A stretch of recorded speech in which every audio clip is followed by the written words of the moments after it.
Hello, welcome to Crimson Tuesday. Mim Salty, thank you so much for the follow. Hold on, I gotta turn on that pane on my Twitter so that I can see that stuff. Um, Twitch activity feed.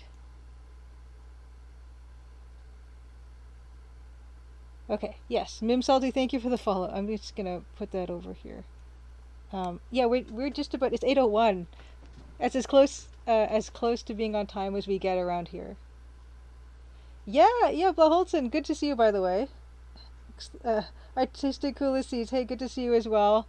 Happy Crimson Tuesday. And yeah, this is an EGA necklace I made out of polymer clay. That most of these, except for probably the black and the white, I hand blended like a bunch of polymer clay colors together to get just exactly the right colors I wanted. So yes, that's the AGE necklace. I could probably one day do like a little presentation on what that process looked like if I could find the photos again. Today. We have a few things that want to go over for sure. Yeah, I did. Let's see. The Nightbot gave a.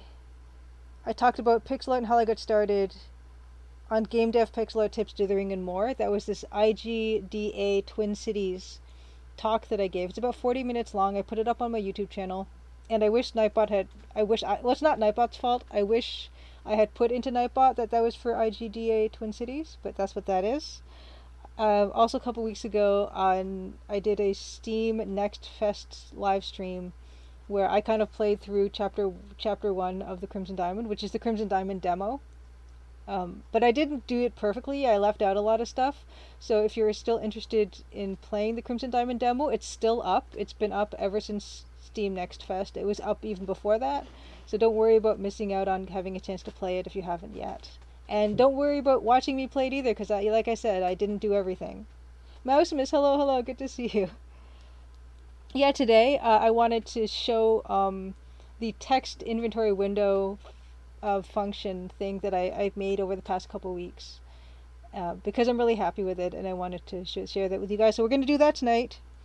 We're going to do pixel art, of course. I think we could actually finish off the nighttime fisherman scene tonight. There's just a few little finishing touches I want to put in that, but I think we're pretty much there. I think we're going to get to do the animation tonight. And I do have a rock talk. I'll do the rock talk probably at around 9:30, probably 9:30, depending on how we're feeling. Judith Butler's lover, good to see you. In what fonts do you think you should tattoo MT32? Probably like that DOS system font, like the DOS prompt we used to be in. I don't know what that font is called, but if I had to say something, I'd probably say that one. And yeah, so that's what we're going to do today. So let's see. I already said the IGDA talk is the Nightbot gave the link. There's a link for the Next Fest stream if you've missed it. Oh yeah, that's right. There's a font on the actual MT32. My Sims is right. Judith Butler's lover. If you look really closely at the MT32, it actually says Roland MT32 on there in like a really slick, low, long font. So you might want that one as well. Yeah, the logo is really cool. Those are those. And I guess what I'm going to do right now is, so development update. Ambersine, thank you so much for the resub. Thank you. Appreciate that. So for the developer update, I've been saying that I'm going to be finished chapter 4. I've been saying that for months and months and months now, but I really mean it this time. I think this is the week that I'll finish chapter 4, and I'm so excited about that. Some of the reasoning / excuses I have for it being so delayed is I had to give it a major design overhaul because I realized that the main thread of the chapter was not the one I had selected at the beginning, and I had to change that all over. Oh, I'm a little teapat. Like, thanks for the sub. That's really awesome. Thank you. Fantastic.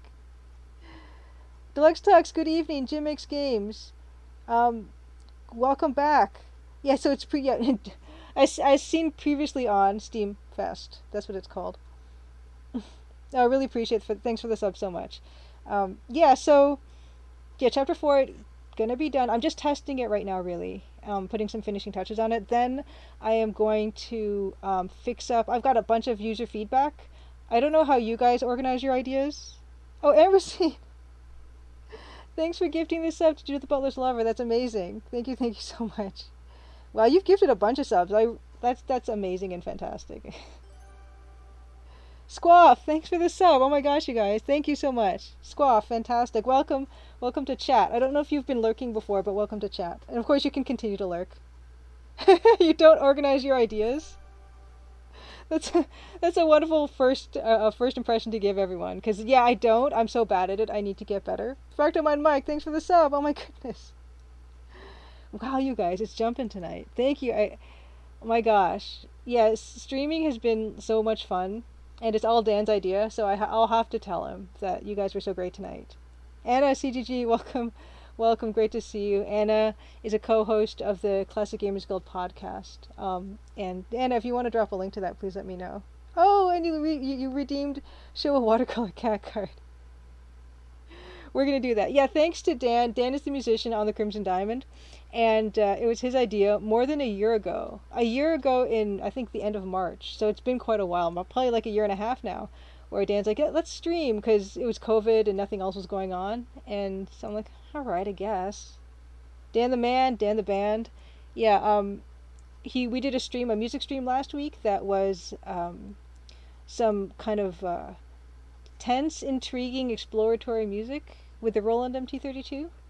We're kind of partway through that track, so next time Dan's on, we hope to finish that one up. That's for chapter 6 of the game, which I have not made yet. Dan is way ahead of me in terms of work. But yeah, we tend to alternate between these art streams that we're going to be doing tonight and music streams with Dan. And it's been a wonderful experience, you guys. I mean, just seeing you guys in chat every week is so wonderful. Albihonium, thanks for the sub too. What? My goodness, that's fantastic. Thank you. Yeah, Anna, let's do your card. I'm gonna bring that over.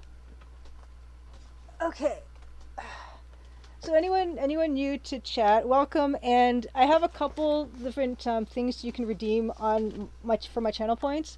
One of them is I do these watercolor cat cards for birthdays and Mother's Days and Father's Days and things like that for my family. And I've been showing them on chat here and there. And the other channel redemption is I was a freelance illustrator for 10 years. And so like magazines and newspaper stuff. So I'll show some of that too. Gorman-sama, hello, good to see you. Oh, Jim makes games. You wish you didn't need to sleep. I always miss the end of Crimson Tuesday. I just wish I didn't. I don't know. I was about to say I wish I never needed sleep, but sleep is so good. It feels amazing. Yeah, Deluxe Tux says, Dan's had success with the one song per stream method. Have you tried just making one chapter per stream? I'd catch up in no time at all. Yeah, if I just streamed non-stop my entire life, then we could do it, I think. Okay, so let's Anna CGG redeemed a card, so let's get one of those out. And I wish I had kept some sort of a system of which ones I've shown and which ones I haven't shown, but I didn't, and now here we are. What do we got? Okay, this one, let's show this one. I'm gonna need to start rotating some of the stuff that's on the wall out. Yeah, sleep is so time consuming. Is sleep only good because it's a relief of tiredness? Jim plays games. I just read this article about the benefits of sleep. I love sleep when I'm sleeping, Fractal Mind Mike says, but I hate sleep when I'm awake. Oh yeah, let's shout out Fractal Mind Mike. Fractal Mind Mike's an incredible streamer. Oh no, it had it and I just... There, Fractal Mind... Yes, that's what I want.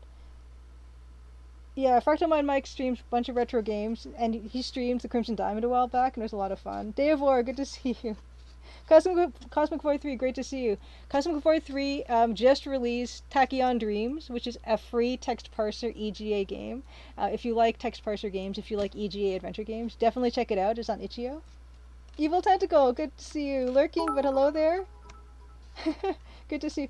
Amberzine, my gosh, thanks for the bits, fantastic. Holy cow. Okay, yeah, so let's do the card, and then we'll move on. This is Happy Mother's Day card from 2004. Please let me know if I showed these before, and I'll show other ones. You don't. I'm a little teapot. Doesn't know. I don't know the word parser. This one. Okay. So what the cats are doing here? There used to be 3 cats. The orange and white one was Sparky. The middle one was Leo, the gray tabby, and the one on the far right is Dido, the tuxedo cat. All are now dearly departed, unfortunately. Oh, Judith Butler's lover says, fun fact, sleep is considered a widespread genetic deficiency by some evolutionary biologists. Yeah, there's a few benefits of sleep. I can't remember. So it was having to do with consolidating your day's memories, also for rest and refreshing and rejuvenation and a bunch of things. So this one, yeah. So what they're doing here, they all kind of look like they're posing in ways. And I used to take qigong, which is a type of like movement. NSCG actually knows about it too, like types of like routines of movements to just get your body and joints moving, and it's actually really good for you. Cosmic 43, thanks for the bits as well. My goodness. And cats are very good at sleep. I remember seeing something where cats spend like 23 out of 24 hours of sleep or something ridiculous. Something in the 20s out of 24 they're sleeping. Yeah, cats don't think they miss anything when they're sleeping cats. They miss something when they are not, unless they're eating. Maximus, you're the one on the left? Oh, Sparky was beautiful. She was a beautiful long-haired cat. Really, really nice to look at. But yeah, so that's what they're doing qigong, and that's in 2004. And yeah, I'm gonna run out of these at some point to show. But that's that. Thank you for the redemption, Anna. Okay.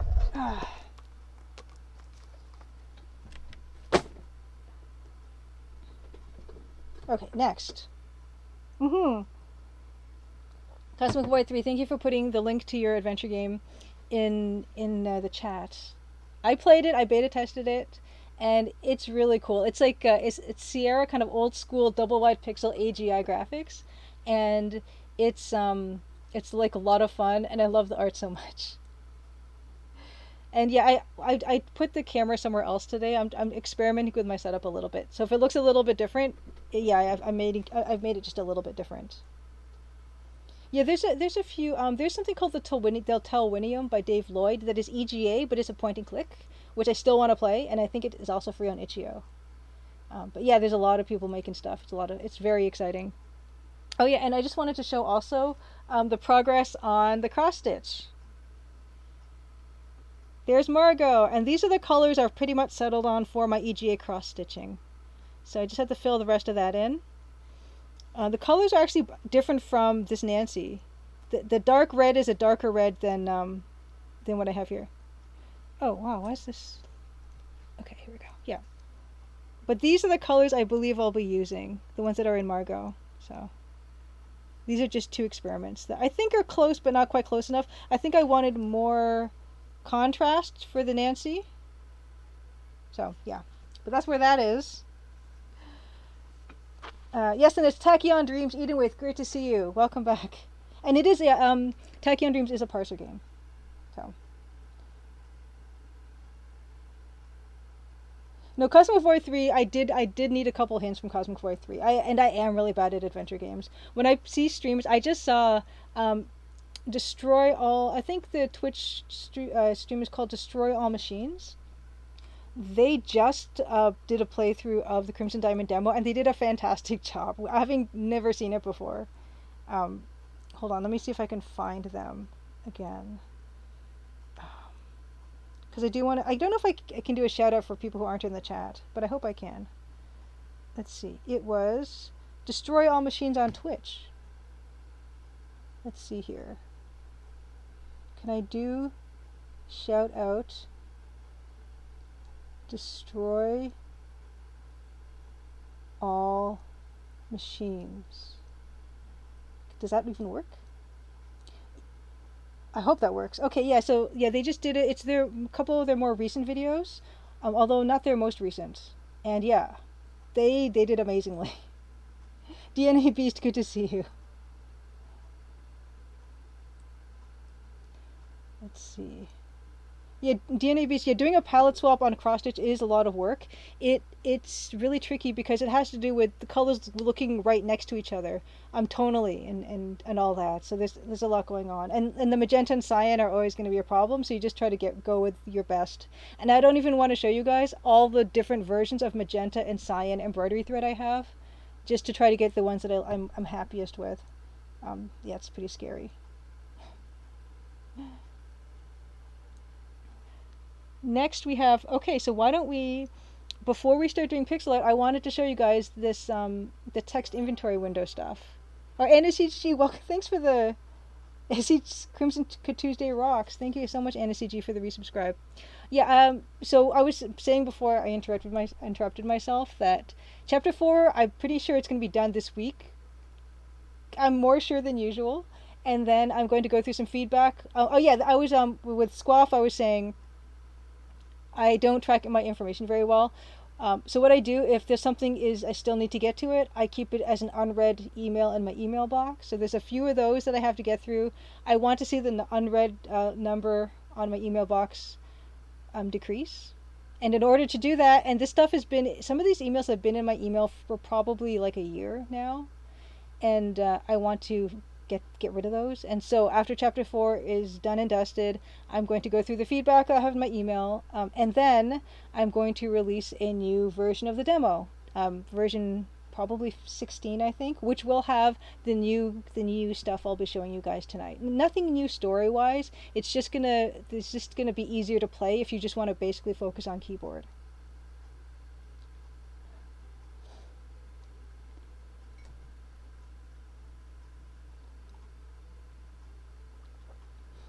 Even with the difficulties with matching the proper thread cross stitch color sounds like fun with finding a proper Pantone color in print.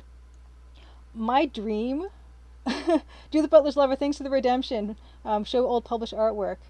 Ronald Drextra, welcome back, and thank you for congratulating me on almost finishing chapter 4. Yeah, there will be a new demo version, Edenwaith, and hopefully if you do have the time, Edenwaith is the reason why there's a Mac OS port of the current demo, so hopefully he can do that again if he has time to do it. I would really appreciate it, but if you don't, that's totally cool too. But yeah, so yeah, no new story stuff, but yeah, keyboard stuff. And actually I got some help from Francisco with that, from Grindislav Games, which is really great. And we'll talk about that like just now. Before I got to do the redemption, but after that we'll get into it. So oh wow, the TD patch this morning. Oh, Tachyon Dreams. Yeah, that's amazing. Cosmic Void 3, that your saves are still compatible. You're not using AGS though, are you? I don't remember. I asked you what you were using for Tachyon Dreams and I can't remember. That's how bad I am. Camelest, aloha adventures. Oh, Camelest, great to see you. I love the work that you've been doing on your engine. That's fantastic. I always I so much admire people who build their own engines because I can't. I cannot do that stuff. That's fantastic. The fact that you can do the art and do the engine stuff is just like, it blows me away. Okay, I'm gonna get the published piece.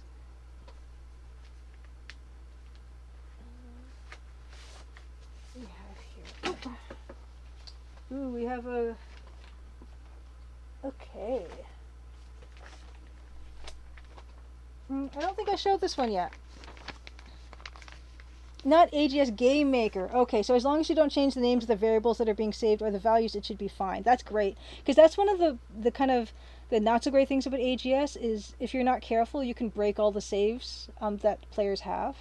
Of course, there are some workarounds on how to not make that happen. So basically what happens is if you create like a new global variable or a new view in the game, then the saves break. But you can kind of guard against that by just creating a bunch of placeholder variables and placeholder views that you can then implement stuff in. But it is a bit trickier than I would like.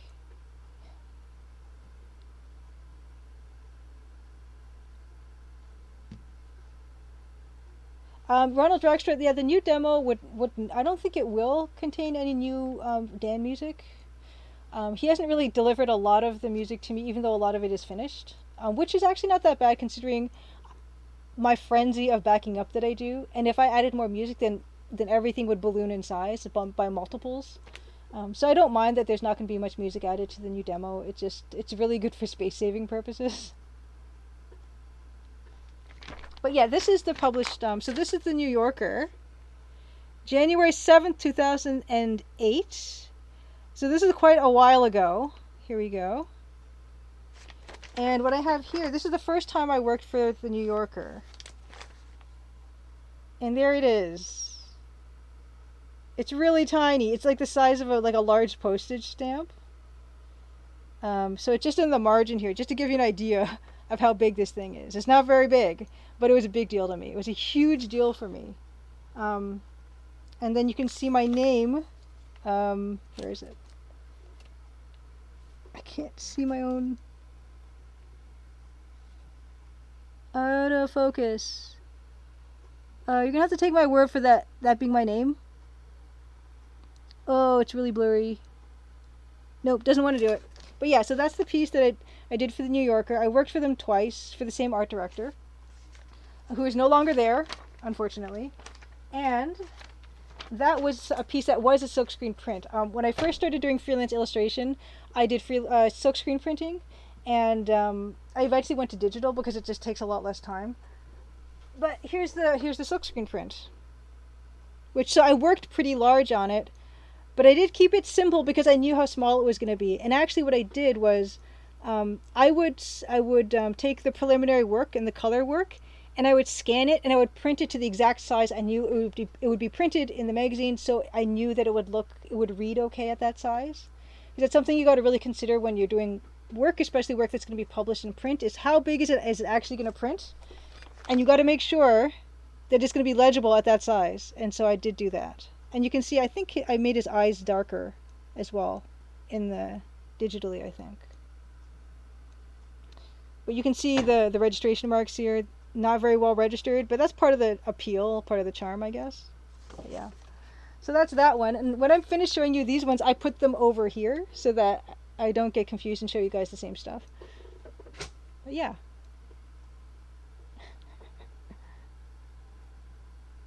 Yeah, Judith Butler's lover saying Dan is holding the music hostage. Yes.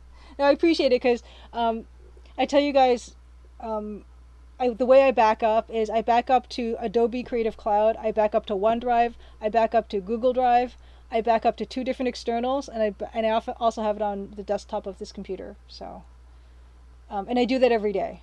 I don't do version control or anything like that. I don't any of that stuff. It's just all the whole project every single time. Which the whole project, to be honest, is not that big anyway. It's like less than 200 megabytes. So yeah, and yeah, so you can see Jim Mix Games. You asked what my backup solution is. Like my backup solution is like 6 different places at the same time every day. So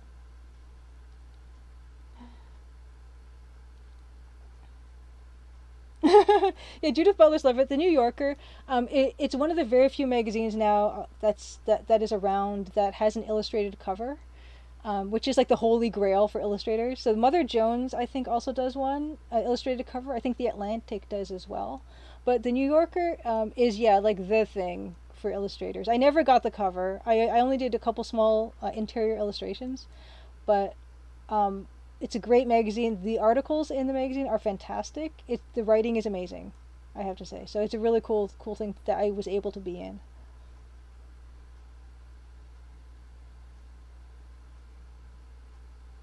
Anna, yeah, Anna says her grandpa used to read the New Yorker, such a grown-up magazine. Yeah, it's one of those ones that it's nice to have around the house. I only have the ones I've been in, so I only have 2 copies from more than 10 years ago, but never you mind.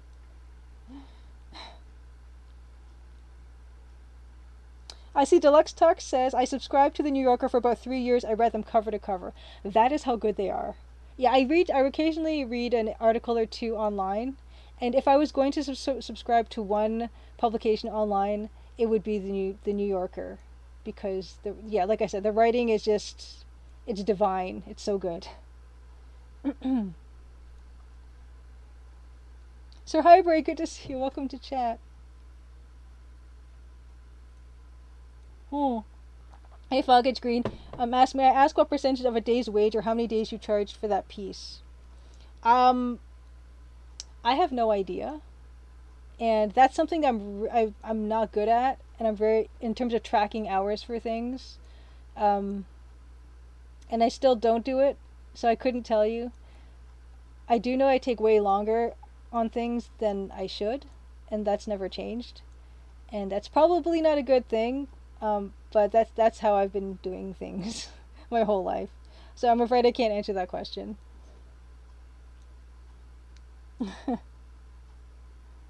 Yeah, so Hybrid, glad to see me back on Twitch. Yeah, I'm glad to be back on Twitch. The Steam Next Fest stream on the Steam store page was great because it got a lot of viewers, but at the same time, it was super laggy. People couldn't put links in chat. Everyone's name was the same color, and just it wasn't. It's not something I would do.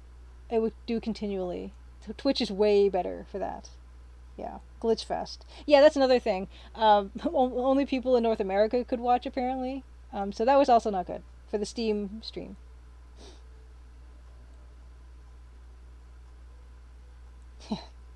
Judith Butler's lover. I'm guessing from what I know about freelance art is about $600,000. You're not close at all. But I certainly would love that to be the case. But if it was the case, I wouldn't have made a game, or I wouldn't be making one. Oh, Foggage Green says, I've learned to multiply any time estimate by 3 at work. My first estimate is always way too optimistic. Oh, I know. All that stuff, I'm just the worst at. Quoting for freelance illustration work was my least favorite part of the job, by far. It was awful every time. It felt bad every time. Because one side is you don't want to undervalue yourself, but at the same time, you don't want to overvalue yourself. You don't want to, take people for a ride or anything like that. So it's super tricky, and there's so many factors involved that it never feels good no matter what.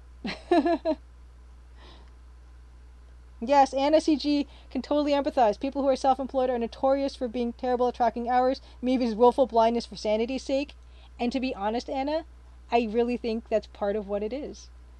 Because I did try tracking hours for a little while, but it was incredibly depressing. I don't work fast. Especially with illustration, I do not work fast.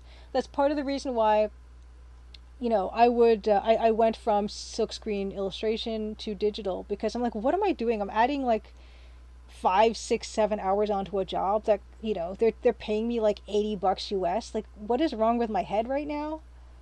So yeah, willful. I think it is willful ignorance, partly. Fractal Mind Mike could watch the Steam stream from Australia, so not just North America, just select places.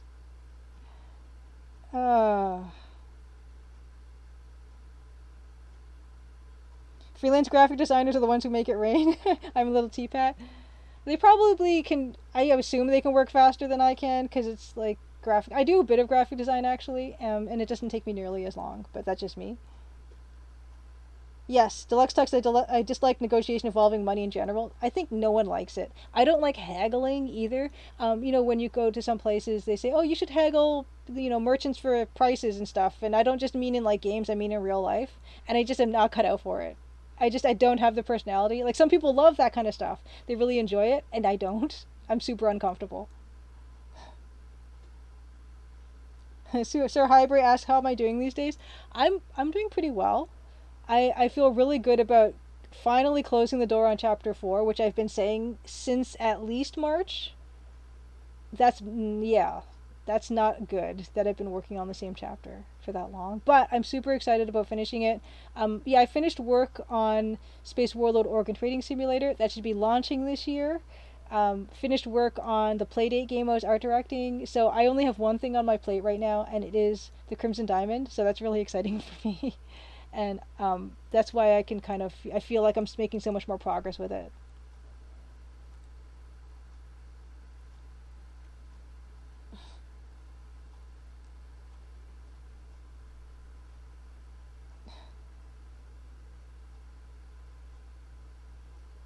Yeah, exactly, Sir Highbury. People tend to recommend certain places. They say, oh, you should haggle. I'm like, no, I'm not. I'm just not going to. I don't have it in me. But yeah, why don't we, DNAB says, when people try to haggle with me, I tell them I don't ask others for less and I don't sell for less, and I figure it will all balance out in the end. Yeah. Yeah, I would feel really bad asking to pay for less for something, too. That's a good point. Let's see, so I'm going to... Oh, you know what? I should introduce myself. My goodness. Okay, yeah. Um, Welcome to Crimson Tuesday. I stream every Tuesday at 8 p.m. Eastern. My name is Julia Minamata. I'm a solo indie game dev. I'm working on the Crimson Diamond, and it's a text parser EGA mystery adventure game. I'm about to show you guys the trailer. Judith Butler's Lover, you're here for the trailer. Yeah, I'm going to show the trailer, and I've been working on it, and it's going to be 7 chapters. The first chapter is available on Steam. You can play a demo, and you can wishlist it, hopefully, if you like what you see. If you go to thecrimsondiamond.com, there is an email newsletter you can subscribe to. There's a bunch of other links. I've got a YouTube channel where I put up all the live streams after I'm done with them. In case you have to duck out early, or you can't because of time zones and things like that. That's where that all is. On Twitter, you can find me at Julia Minamata, and that's where I kind of post everything. If you need to follow me for stuff.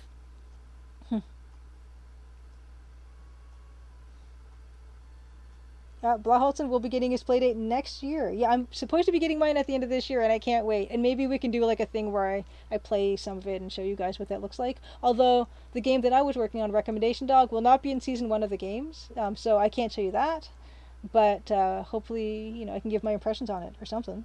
Trailer time. Yeah, why don't we do the trailer, and then I can show you the fun stuff that's going to be in the new version of the demo. Fun. I say it's fun, but it's not really fun. It just makes it easier to use for people who want to stick to the keyboard when they're playing the game.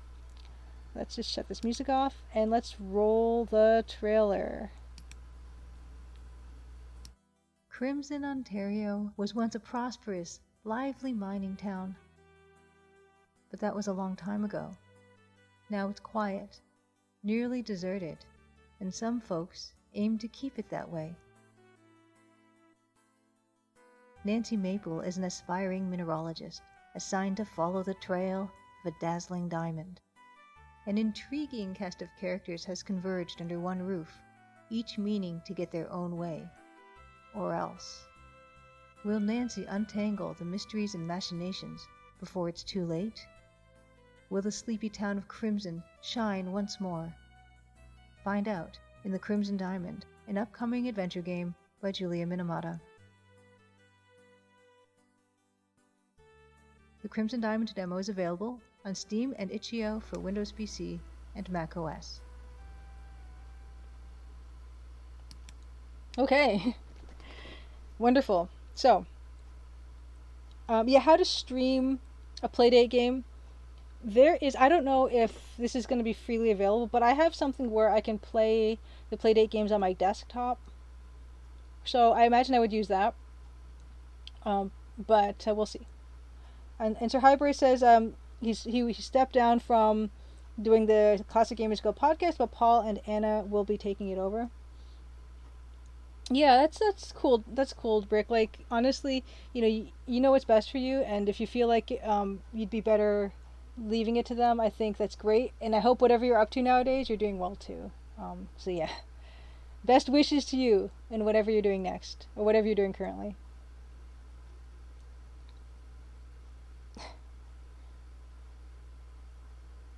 Yeah, the dev tools, yeah, they have like a thing where you could play stuff, but yeah, I don't know if I'm even allowed to show that, but we'll see. And I'm sure there's going to be lots of people streaming that stuff, so we'll see how they do it. Suspiria72 says, welcome to chat, by the way, and you're saying lovely transports me back to the old Sierra era. Yeah, that's why I started it in the first place. So that it's all cozy to me, and in the pixel art talk I did for the IGDA Twin Cities, I kind of mentioned that where so that's the link to the pixel art talk that I gave just last week. But yeah, I my freelance illustration career was stalling. I was working really hard to just try to get work, and I wasn't getting work, and I wanted something that made me feel good and like warm and happy, and a lot of my illustration kind of was inspired a lot by computer games and comic books in the first place. So I kind of went back to those things, and other people feel the same way, and that's really cool when they say, oh, this gives me that same feeling, because that's why I started it, is because it gave me that same feeling. So I'm glad to hear it. Next, Yeah, so why don't we get into the latest build of the Crimson Diamond, and I will show you the stuff I'm excited about, but I don't know if other people will be excited about it. But yeah. Ooh, that's going to be our talk. Let's shut that off. Okay, so here. Oh, why isn't this showing? Oh, because I have to turn it on. Right. Okay. Here we go. Rock talk spoilers. Well, to be fair, a lot of rocks look like the rock that I just showed, so it's not too much of a spoiler. But maybe you can make a guess of what we'll be talking about today. But yeah, let's go into new game, and let's just not watch the intro. And here's something that this is what I got Francisco's help on. Francisco, of course, of Grindoslav Games, which I think I still have his links. Yeah. Oh no, that's Golasso Games. Wait, which one's Francisco? Francisco Gonzalez? Is that a thing? Yes. Okay. Great. Yeah, Francisco Gonzalez is a game developer. A lot of people, I'm sure, in chat are familiar with. He's working on Rosewater currently. He streams at 1 p.m. Eastern on Wednesdays for Wild West Wednesdays, and he uses Adventure Game Studio as well. But Francisco is making, I think, like his 13th or 14th game in Adventure Game Studio, so he knows way more about it than I do. And so when I get stuck with something, I tend to go to him and I say, "Hey, Francisco, I'm having this problem. Can you help?" And he's usually really patient and helpful. Oh, Eatingway says that was a chunk from the Quartz Tower for King's Quest 2. You're more right than you know. But yeah, so this is what I wanted to talk about. The game, of course, is a text parser game, so you're going to be typing, and when I'm typing and I've got my hands on the keyboard, I don't necessarily want to use the mouse. I don't want to have to take my hands off the keyboard to control with the mouse. So I don't even know if this is a new one, but like you can turn mouse click to walk off and just have that cursor completely hidden. And I also wanted to make it so that saving and loading the game could be something I didn't need to get into the I didn't need to use the mouse for either. And so what I did was I can save here, I can load, and I can use the arrow keys to scroll through the list of save games and press enter to restore from that point. And that I needed Francisco's help with, because I was having some issues with counting the number of games that were in the list box there and everything. So he helped me with that. And after he helped me with that, I realized that could be a really good way of doing the text inventory window that I had kind of decided I wasn't going to do because I couldn't figure out a good way to do it. Because the game actually does have a fair number of inventory items. And right now, the default is the graphical inventory system, where you can look on these things to look at them. But I did kind of want something that was more bound to the keyboard, where the player, doesn't have to leave the keyboard to look at things in the game. Ooh, Judith Butler's Lover, talking about rocks. You just found out birthstones are a thing, and mine is supposedly a rare one, Alexandrite. Ooh, I don't know what Alexandrite looks like off the top of my head. Nice. Jim likes games. I will definitely try the keyboard only mode when you play the full game. Ah, you find the game surprisingly customizable and helpful for a parser game, Anna says. Good, I'm glad to know. The lime, you don't like the lime green eating with? Yeah, so how do we use the loop with the text inventory, Mouse Smith wants to know. So I'm going to demonstrate that right now. We have the graphical inventory and the text-based inventory. Oh yeah, so I also made this part where the green is what you'd need to type to open that. So if I type Q while this menu is open, you can, quit, yes or no. You can restart, yes or no. You can save or whatever. But you can also toggle text-based inventory. So you can't currently, and maybe forever, you can't adjust the music volume and the sound volumes with the arrow keys. But the basic stuff of setting up the game as you want it can be done with the keyboard. And so why don't we go into the text-based inventory? I press the inventory button, and we've got you are currently carrying loop, newspaper, Nancy's notebook, up and down arrows, scroll. If I press the L button, it's going to give us look. If I press E, it does the examine action. And this list will scroll if there's too many inventory items to be displayed.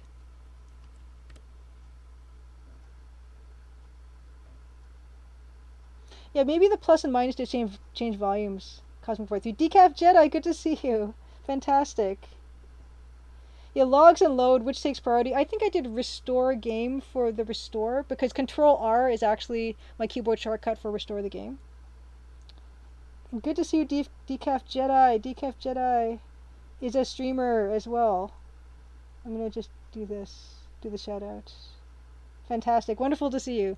Yeah, so this is what I'm so excited about, is that you can just use the keyboard, and you can even look at the notebook as well with that. And the notebook is the same, where if there's more pages, up and down arrows will scroll through the pages. So you don't have to use the keyboard at all, really, to play the game at its most basic level, where you're typing and you're looking at things and all that. So.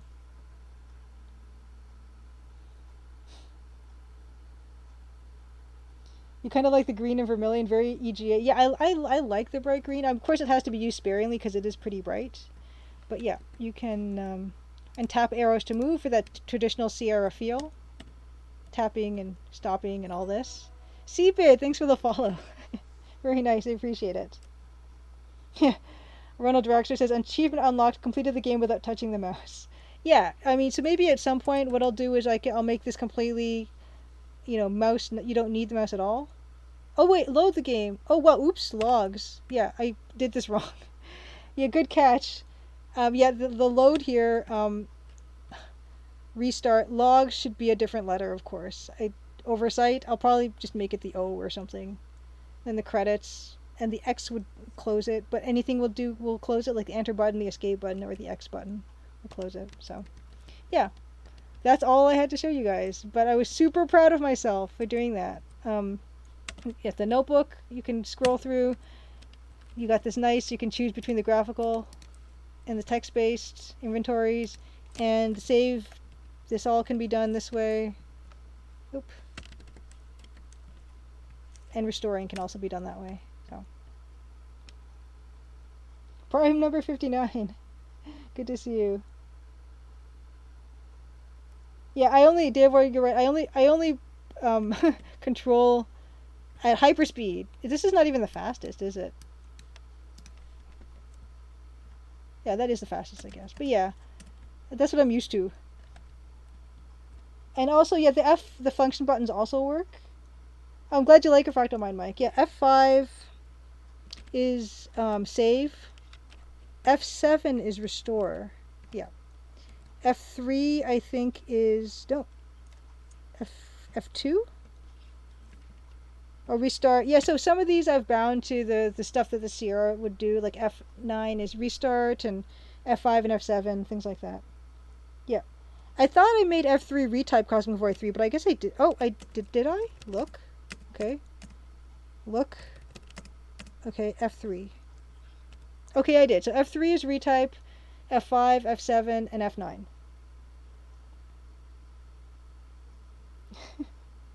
Bill Holton, you want the final game to have a cheat code for uncontrollably blistering speed?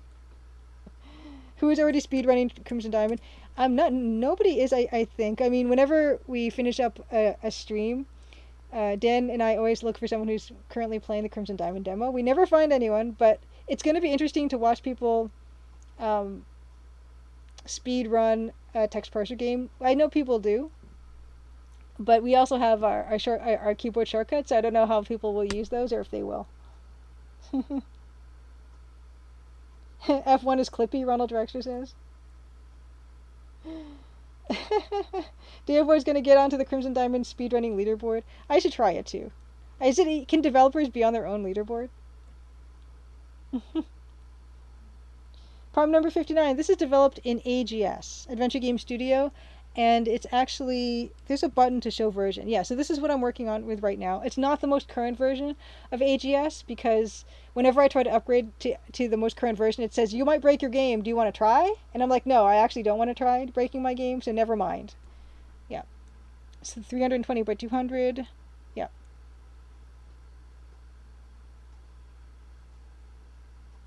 Wow, the sprite cache size. I'm almost half of that. I don't feel good about that. Oh, Decaf Jedi, wonderful. So yeah, you got Stair Quest going on, right? Speaking from personal experience, devs can be on their own leaderboards. Uh, oh, Maximus, you want a 100% TCD run. Interesting. Yes, I've seen DNA Beast. I've seen Quest for Glory 1 speedrunning, and it's amazing. I mean, people finish the game in like 7 minutes or 3 minutes or something. It's great.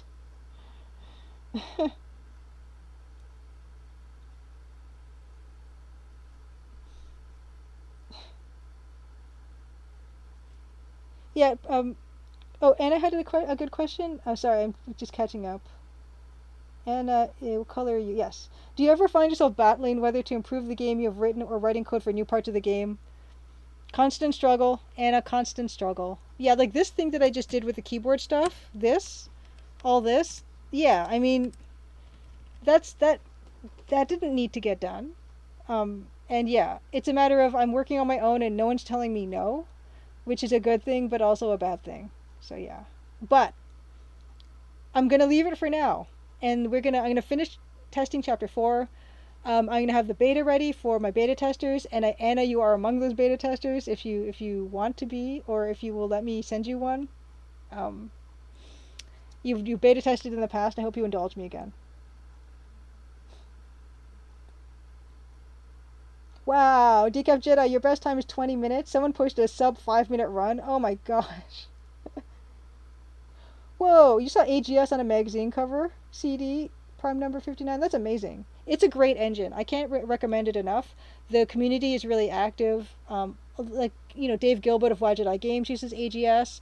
Theropods uses AGS.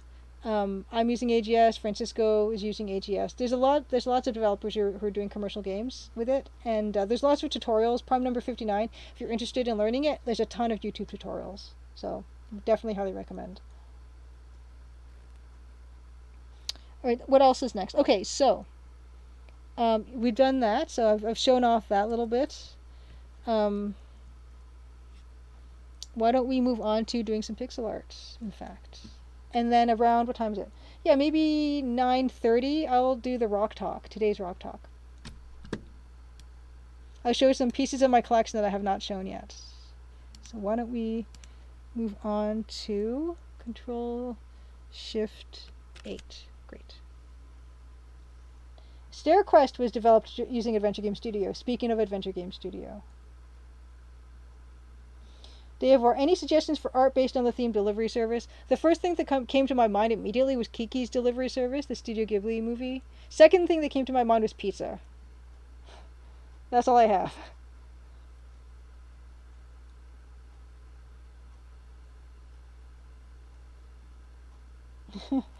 Sir Hyber, you say you definitely annoy Paul, though he appreciates in the end by not letting him do everything he wants, but huge respect for the fact he's really ever stubborn about feedback and criticism.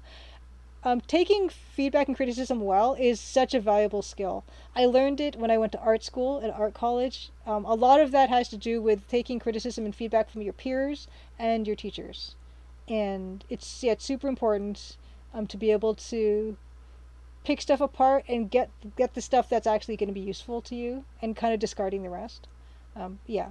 Oh, so anyone who wants to give me feedback about the Crimson Diamond demo, please do. I really appreciate it. I love coming to live streams when people play the game.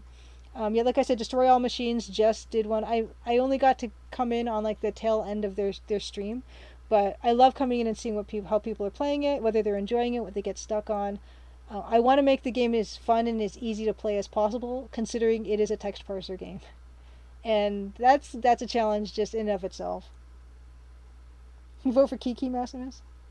Heroine's Quest is AGS, Decaf Jedi says. I think it is. Oh, okay, a lot of infamous Quest games are also AGS. So yeah, I think so.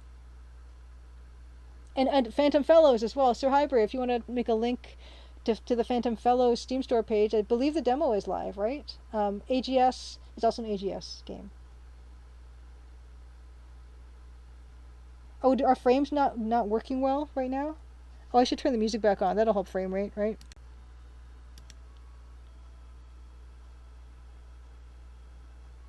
And for the Steam Next Fest, I really dialed down the streams. But let me check. So the BPS.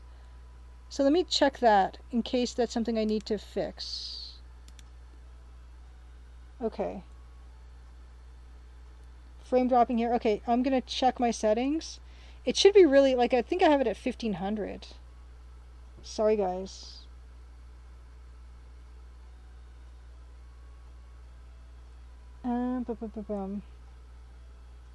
It might even be crashing. Oh, we'll see.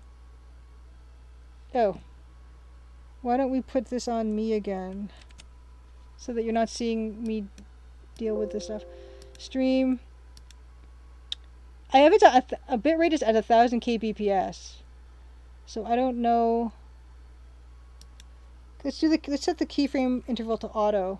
See if that does anything. Okay.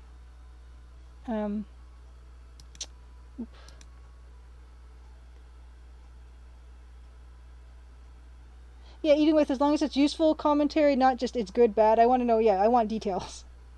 And giving feedback, Will Holton, is true, is also an undervalued skill. Very, very true.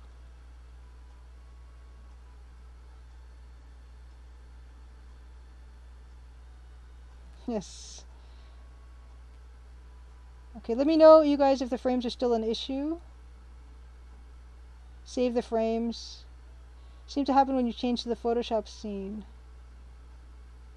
No, in Sir Hyper, unfortunately, you have to type stuff to finish the Crimson Diamond. You won't leave the first room if you don't open that first door.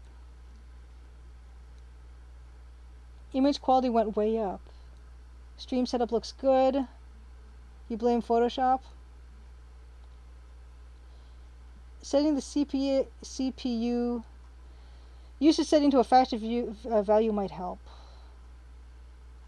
Yeah, Dave, well, yeah, you have to enter the playhouse twice, the attic, and the note. Yeah, something like that. It's just like 4 things. Looks good now? Okay.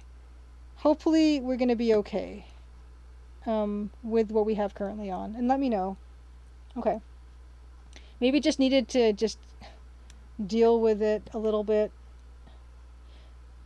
Let's see, what were our yeah, I think last week we were doing these adjustments where I started to make some of the shadows around him cooler. And I also slimmed down that rock circle so it looks more in keeping with the ellipses made by the campfire light and the darkness. Stream saved, good, okay. But all I want to do today is I'm going to just add a bit of the shading to his boot. I'm going to add a couple dark cyan leaves to the trees, and then I think we're going to call it on this image. I think I'm feeling pretty good about that, actually. Yeah, Albionium, this fella has been cooking this fish for, many a month.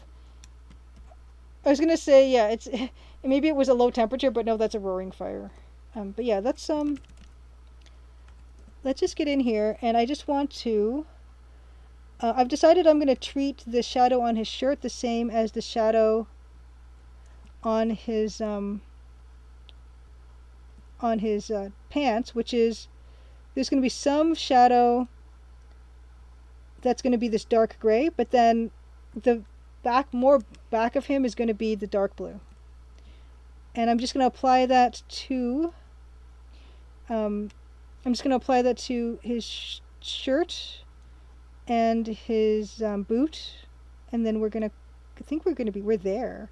And of course, the mantra of any artist is I can always go back to this and fix it if I want to, so it's okay if we leave it for now and I want to adjust it later. It's totally fine. Because, yeah, when you're the artist on your own project, there's never a lock on it. Karasalash, good to see you. Yeah, the Fisherman's going to be finished, and we're actually going to do some very minor animation today, I think.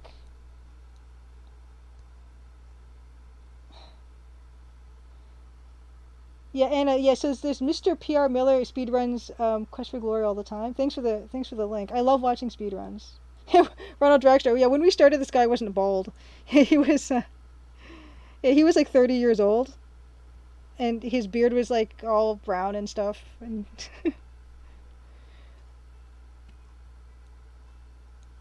But yeah, we're just gonna add a bit of the cool to this rear part of him because I actually quite like that effect when I came back to it. Oh no, the frames are dipping again. Maybe I'll close some of this stuff. Maybe I have too many windows open. What else can I get rid of? What else can I lose? Oh, I can close Firefox. Maybe that'll help.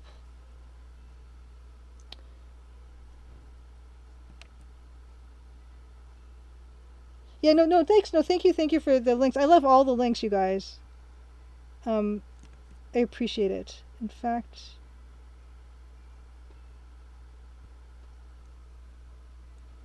I might put some of that blue back here. No, not feeling it. I think just that touch works for me. So I'll leave it at that. And yeah, some dark cyan leaves I think we're going to do. Yeah, I don't know why the frames would be dipping tonight. Everything is pretty low. All the settings are pretty low. But yeah, let's put a couple leaves on things. Oh great, I'm glad you guys are spamming him with follows. I love stuff like that. I love speedruns. It would be so thrilling to me to watch someone speedrun Crimson Diamond.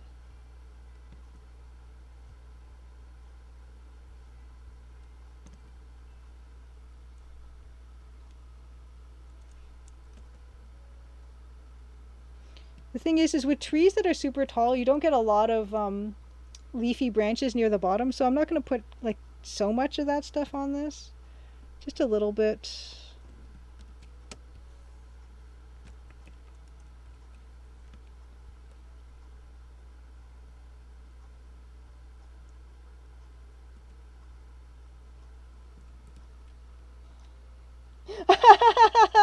Oh no, Decap Jedi says, I think we made him blow his speed run with our follows. Dude, we're so confused. Pixel Prime number 59 asks, beginner question, is there an advantage of Photoshop over a more pixel arty drawing app? No. Honestly, there are features that are in stuff like Acebright that are better than Photoshop. Like Acebright has this perfect pixel thing where if I draw something like this, like an arc, it will automatically take those doubled up pixels that are here and just minus them, which is nice. So that's a nice feature that Photoshop doesn't have, as far as I know. Photoshop also doesn't have. They also don't have like there's a dynamic dithering that you can get on a certain setting on brushes that the Acebright has that are really good. Acebright also has a really good mirroring feature, so if you're going to do like patterns and stuff, that's really nice. You can do mirroring in Photoshop, but it's not like dynamic like they have it in Acebright, at least as far as I know. So yeah, no, there's so many. In that IGDA talk that I did, Prime number 59, there are so many pixel art apps out there. I've not even tried a lot of them.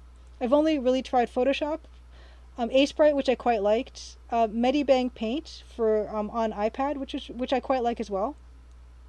And I think that's about it.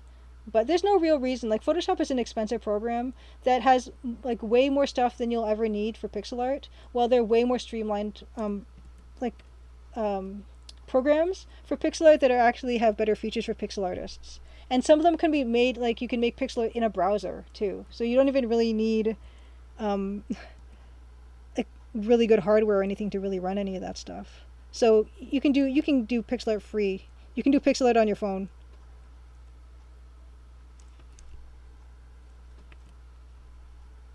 Oh, so Blaholton, another friend of yours, was having stream issues.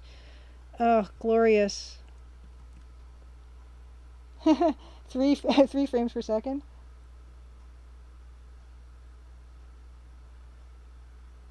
Oh, yeah, and I think Acebright has some really good rotating features too that Photoshop doesn't have for pixel art. When you rotate any pixel art in Photoshop, it looks like heck. It's a lot of trouble.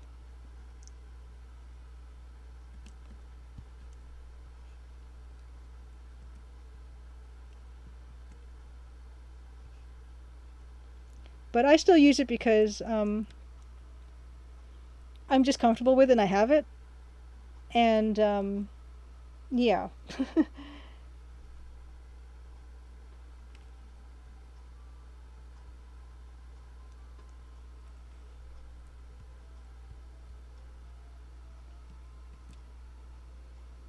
Yeah, exactly. Problem number 59. I've been using Photoshop for 20 years probably, almost every day. And so yeah, I'm super comfortable with it and that's why I do stick with it. But it's definitely not necessary at all. Oh, and also Massimo says there's a double pixel mode perfect for AGI art and Sprite. Yeah, stuff like yeah, it's just Sprite is great. It's like $15 or something. So it's not definitely not like Adobe Illustrator or I mean Adobe Photoshop and Creative Cloud things like that. So yeah, and if you do a lot of Laholson's right, if you do a lot of things, different things, not just pixel art, Photoshop of course is very good. Ah, and Squaff says in Sprite you choose gradient, then on top the top menu change no dithering to the option you want. Very helpful tool for making skies and such. Yeah, I only have the tip of the iceberg with Sprite. I want to learn it more for sure. It's really nice. It's a nice program. And yeah, on my iPad, I use Medibank Paint, which is a nice one because when I'm saving my work, I can save it directly to Google Drive. I can save it as a Photoshop file with layers, that's the paid version, which I think was $5, or PNG or a bunch of other different file formats. So it's super nice for that kind of thing, and it also does other like non-pixel art too. So the two that I have the most experience with is Photoshop by far, Medibank Paint 2, and Sprite 3. Well, Jim makes games like pixel art on the phone would be good for like little inventory items and stuff, or like the really small stuff I was doing for Space Warlord Organ Trading Simulator, um, like 50 by 50 portraits, like one color, or the 25 by 25 little inventory icons I was doing. So for certain, like I wouldn't do a room like a crimson diamond background in it, but okay, so that was nothing. What is my Space Warlord? Uh, no, that's not it. Never mind. Disregard. I was trying to remember my shortcut for Space Warlord Organ Trading Simulator, which is a game I did pixel art for, and it's coming out this year. And I wish I had the link.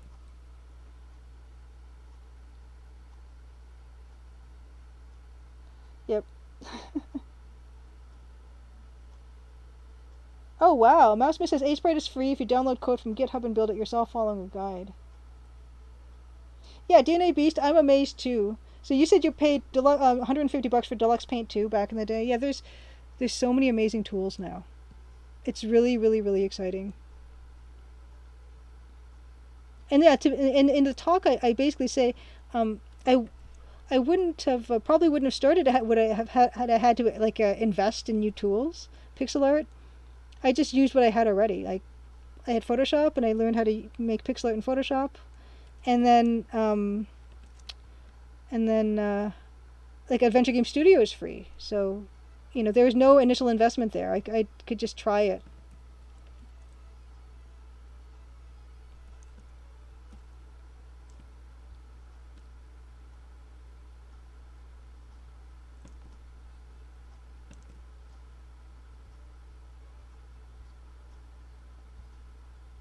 Let's see.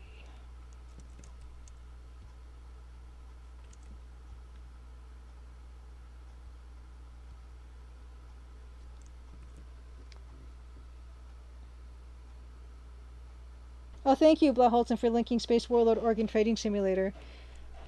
Yeah, it looks super cool. I actually just downloaded the beta, and I think Strange Scaffold. If you're on their Patreon, Xalavir releases like alpha and beta versions for people to try.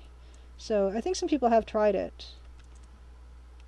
But yeah, it should be launching sometime this year. I'm super excited about it because it was so much fun to work on.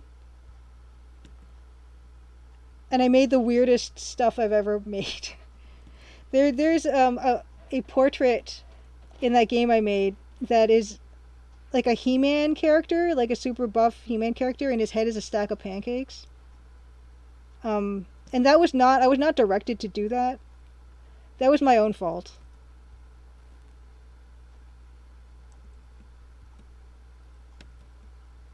And Zalaver did not even blink when I did that.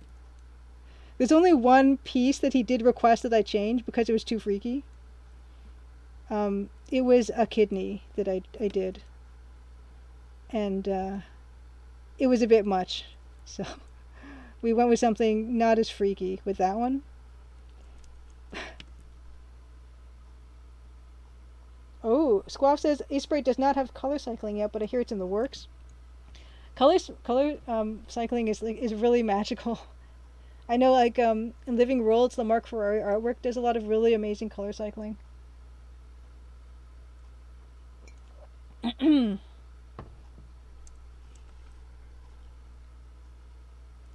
Let's see. So I feel like these leaves should actually be a lot bigger because this tree is a lot closer. So I'm gonna just increase the size of that. Yeah, the just to describe the kidney that I drew that was rejected. Well, not rejected. I just had to rework it. It was basically a giant kidney on shoulders, kind of. But the kidney is a sentient person. It's a kidney person, and he's aware that his appearance of having a giant kidney for a head would be a little unsettling for people that he's interacting with. So what he did was he got a couple of eyeballs and he put them on toothpicks and he stuck them into his kidney head. And then he took like some dentures and then he stuck them into his kidney self. And so it looked, it's like eyeballs on martini, like how you got olives on those toothpicks and martinis. It's kind of like that, but eyeballs coming out of his head, and then he's just got this set of dentures just crammed into his face. So that was a bit much.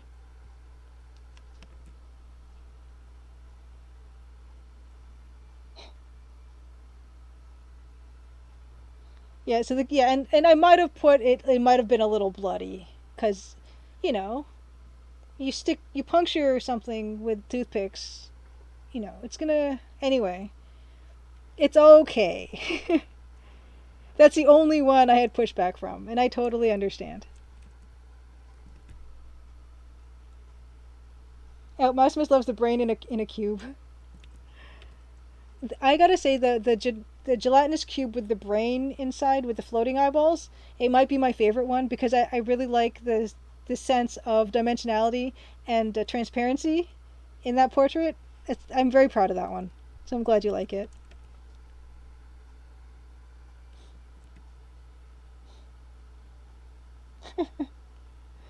Blahelton says, I look forward to the mod that adds back the too freaky version.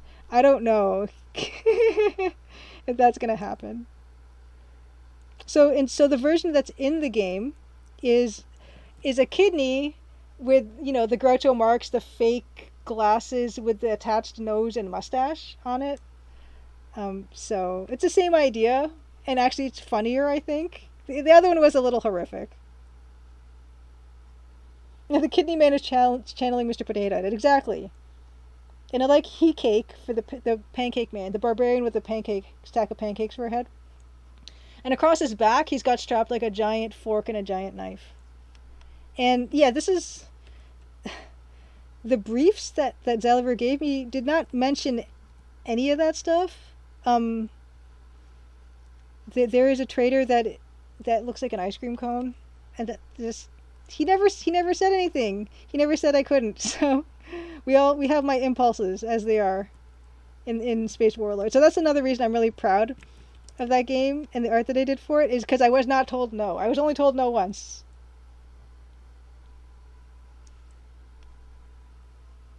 There's also a trader that kind of looks like Jason Statham, but is distinct enough to not be Jason Statham. And then there's a spider version of the head where it's got spider eyes and spider legs coming out of it. That's pretty fun as well. And I think Zalavier did mention that he would like the inspiration to be Jason Statham, but obviously it's not Jason Statham for legal reasons. I seen the screenshot. Oh, the incognito kidney is in the screenshot, right? Is that the one you're referring to, Blahholz?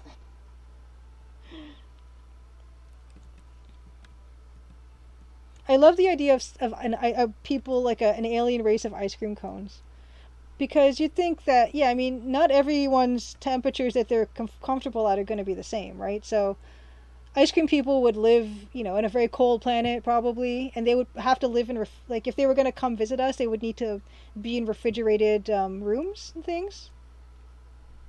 Because a human body has such a narrow range where we actually operate well, and if we're a few degrees too high, it's very bad news for us. So I can only imagine that other like alien races would be the same, only more extreme.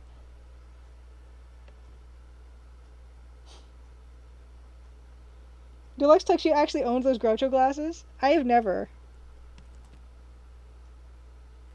Yes, the spider Statham is also in the screenshot. Blahholz, nice. Thank you, Anna. Anna says my mind is a wonderful thing. Thank you. Jason Statham's new movie is called The Beekeeper. Cool. Yeah, I don't think he's gonna be doing a Spider-Man movie or anything.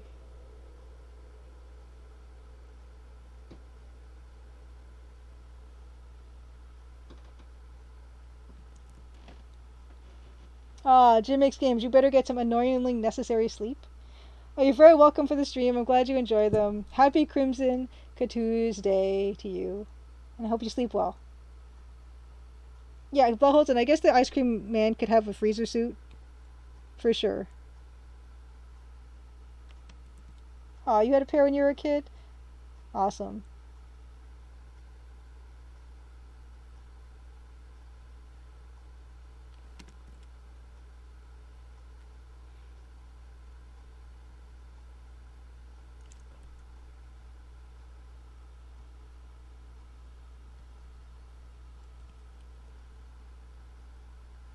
It was really wonderful to have like a lot of creative freedom on that. And I think usually I would have been paralyzed with possibilities getting that much creative freedom. But because the game Space Warlord Organ Trading Simulator was so low resolution and it was just black and white, it really let me be playful with it. So I did appreciate that a lot. Those limitations really opened me up to being more creative. And that's a lot of what the playdate is like too. Where people get excited when you tell them, okay, this is exactly what we need. It's this exact resolution, black and white, very limited amount of space each game can be. And I don't know, for me, I don't like people telling me to do anything I want, because it's too much. It's overwhelming. So.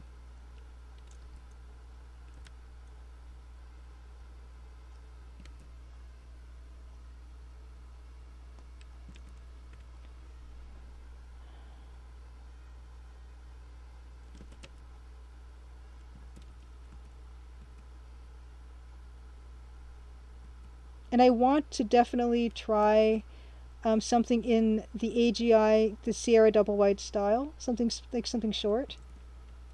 Very much. It's such a brilliant style.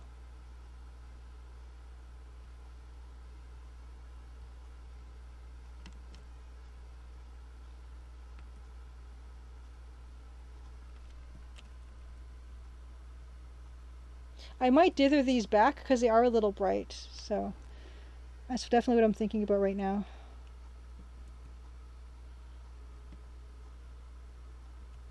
But it's nice to have a few little leaves here and there.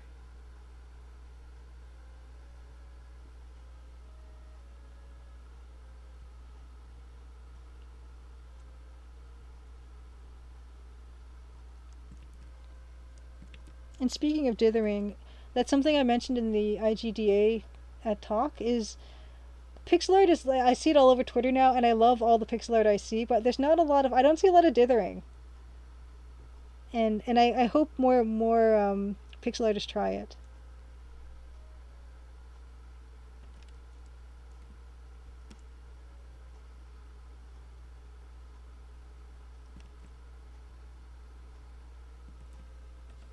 Because it is magical to me to give that illusion of more colors. It's so fun.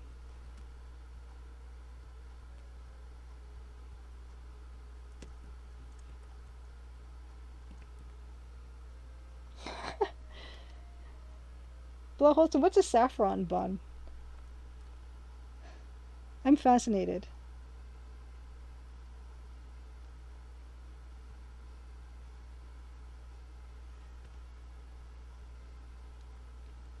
And I want to know how many is too many of a saffron bun, because there's some things where if you eat it more than like once a year, it's too much.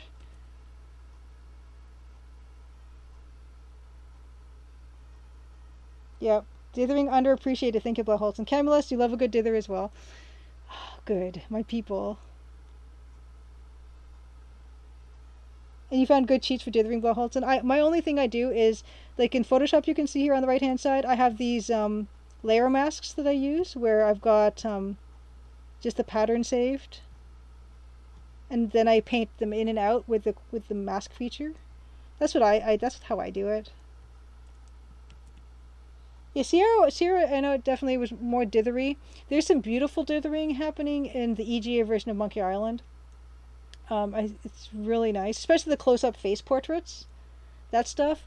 The interior of the circus tent is gorgeous. In Secret of Monkey Island as well, and the stuff where you're kind of off on the ocean and you can see the island in the distance is really beautiful. I use that as an example in my talk.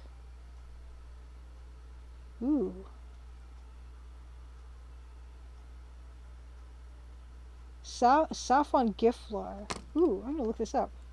Nyakan, good to see you. Welcome to chat. Yeah, Nyakan, he is gutting the fish and he's cooking and gutting the fish that he fished up. I'm gonna look up what a saffron gift flower is. Saffron gift flower. Because I find buns of all kinds fascinating. Ooh. Oh, those are cute. So, okay, I'm seeing a couple things. I'm seeing something that comes in a package and it looks like Swiss rolls. And then I've got something that looks like croissants.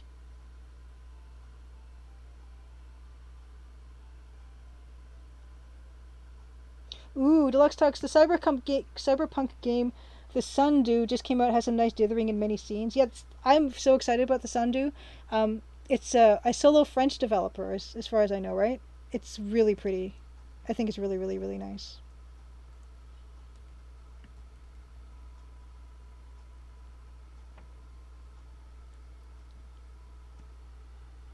Okay, so in Sweden, during winter and especially around Lucia Day, we traditionally eat rather large buns, bread with saffron and raisins.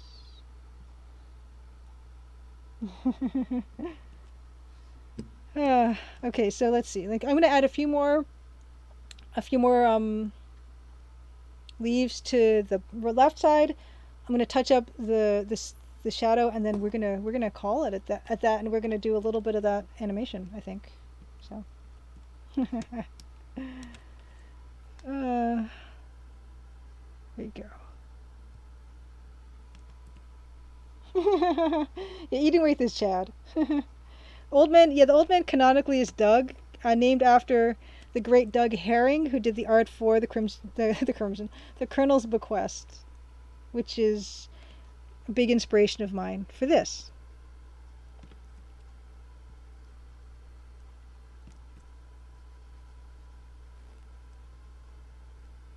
And yeah, this we'll see, and then in the next scene what happens at some point. But oh, squashed cinnamon buns. Hello, Robbie. Good to meet you. Cinnamon and raisin is a great combination. I love raisin toast in the morning. Raisin toast and butter. It's just so good. You like your lunch dithered, Ronald Drexler? That sounds like it would take a long time.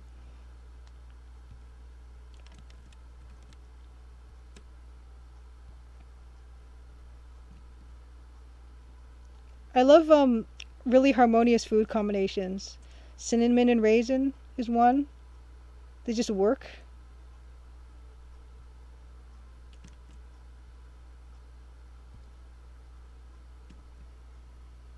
Oh, I don't like that.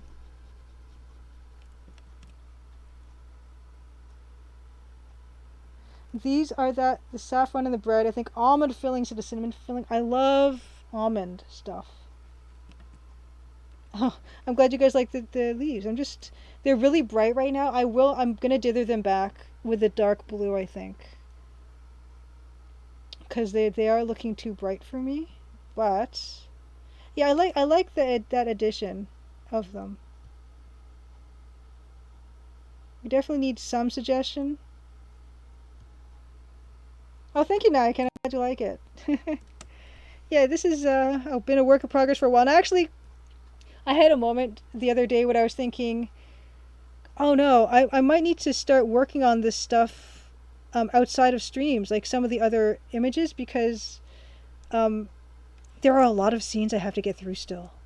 And I don't know if just streaming them is going to be enough for me to get it all done.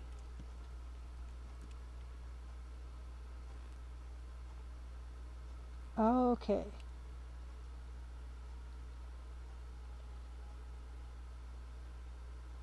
Yeah, there is this Christmas cookie my mom makes every year that uses almond flour, and they're delicious and chewy and amazing. They're my favorite.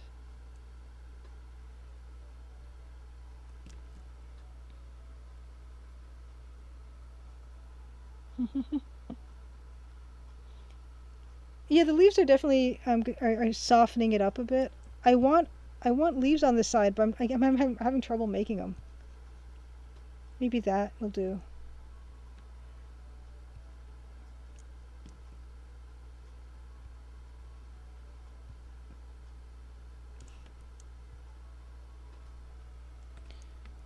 Hmm.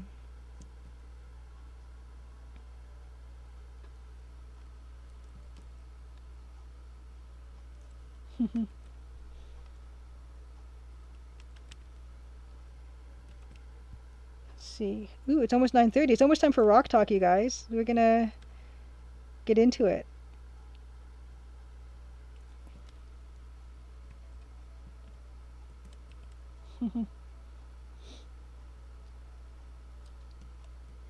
Oh, and almond butter. That's another one.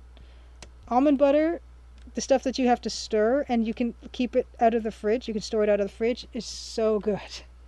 I'm really into it now.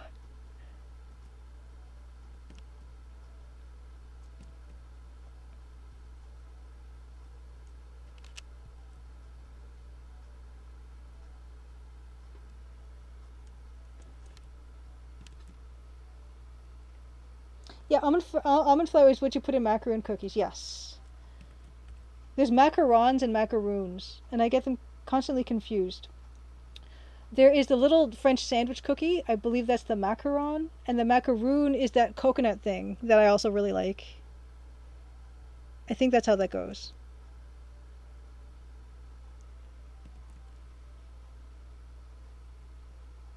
Yes, a macaron or macaroon, whichever one it is. Yeah, those have almond paste in them, and they're beautiful.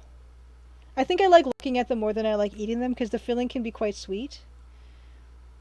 But yeah, they're so pretty.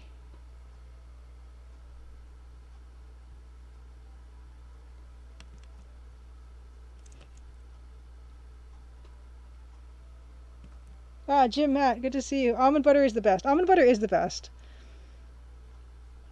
Maybe it's just a welcome change from peanut butter, but when it's not refrigerated and it's all goopy and nice, uh, I yeah, those are the types of things that I get excited about. Oh, and cashew butter as well, Anna. Good point. Cashew butter is also amazing. Um, all of that stuff.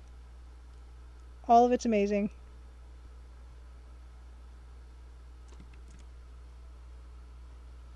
Ooh, you have a lot of nice baked stuff with almonds in Sweden. Oh, Yeah, that's pretty spoiled. I just yeah, there's something about that almond flavor in stuff. I think this is too upright for me. Yeah, it's too upright.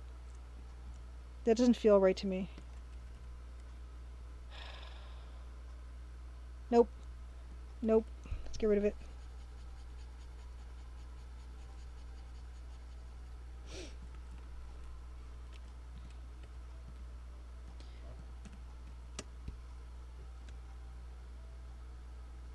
Okay, everyone, what are your favorite nuts? Favorite nut in chat?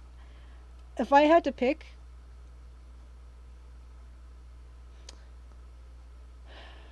I might say almond overall. Just if you, in terms of just eating it plain, eating it in other things, I might have to say almond.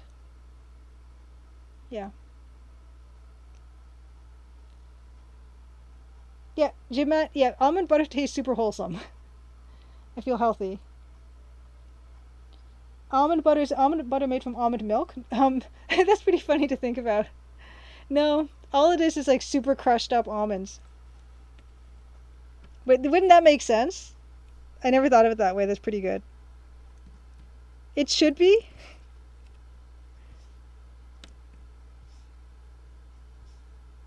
But yeah, I think you know what? If you want to get tricky, I might say soybean, but that's not a nut.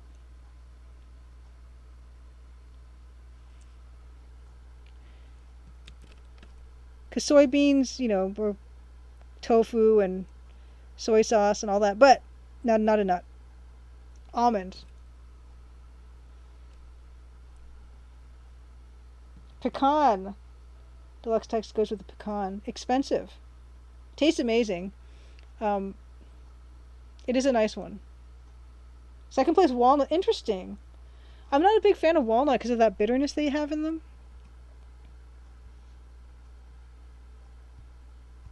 Chestnuts are amazing. And this is the season we do the chestnuts, right? The holiday season coming up. People tend to do chestnuts. Chestnuts are very tasty. They're so fleshy. All of them is a good answer, but that's a cheating answer. Pistachios are amazing. If it was just something that I would eat plain, if I had to choose a single nut to eat plain, or can it be salted? I'm going to say salted. I might say macadamia nuts. Almond flavoring to me, yeah, I mean, if I had to pick one, that would be for everything. Like, if I could only eat one type of, like, nut for the rest of my life and all its derivations, almond for sure. Absolutely.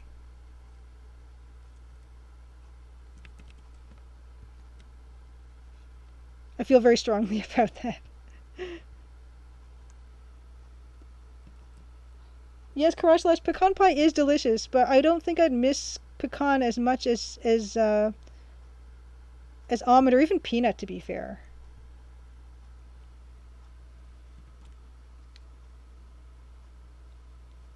Mm. Yeah, Deluxe Text, my mom also candies pecans. It's really nice.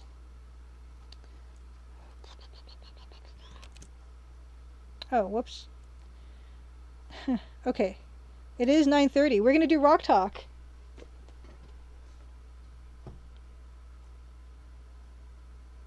Oh, brandy and brown sugar and cinnamon. Yeah, my mom uses egg white and cinnamon and sugar for her pecans. We're gonna do show and tell. We're gonna do show and tell. We're gonna show and tell. Where's here it is. No, not that. This. Great. Okay.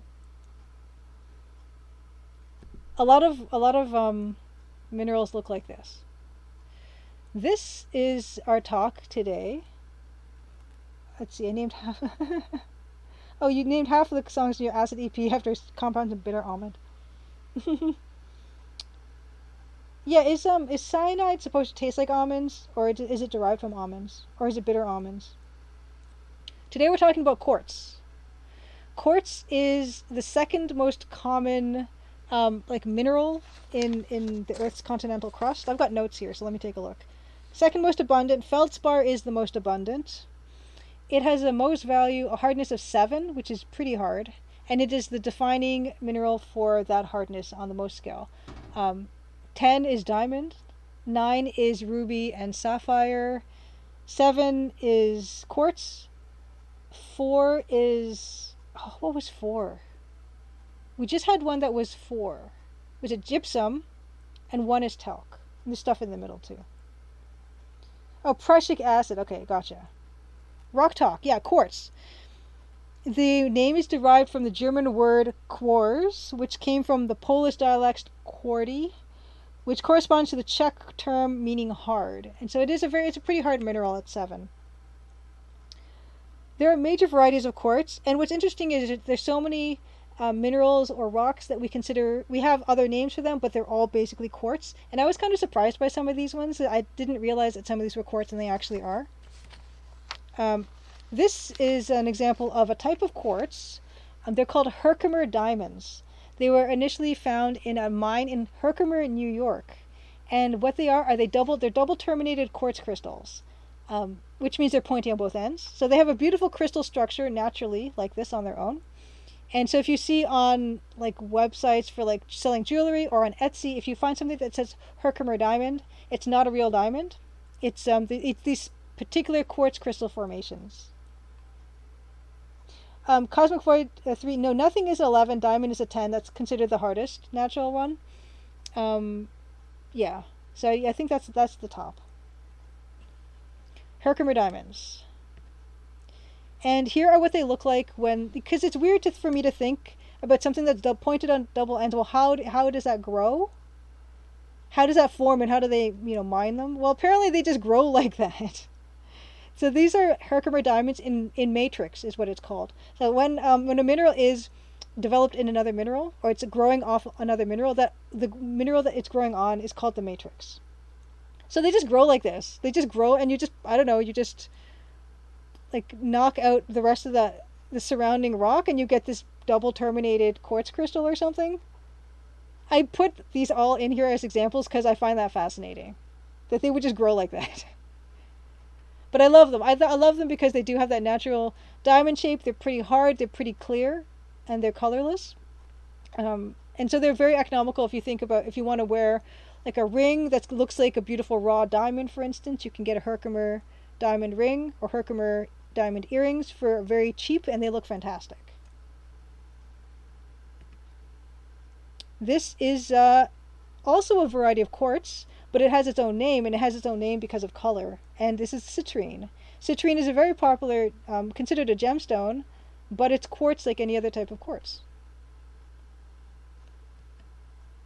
This is amethyst. Amethyst is also a type of quartz. I did not know that. Oh, Blauholzen, that's a good yuck. Yeah, they're double terminated.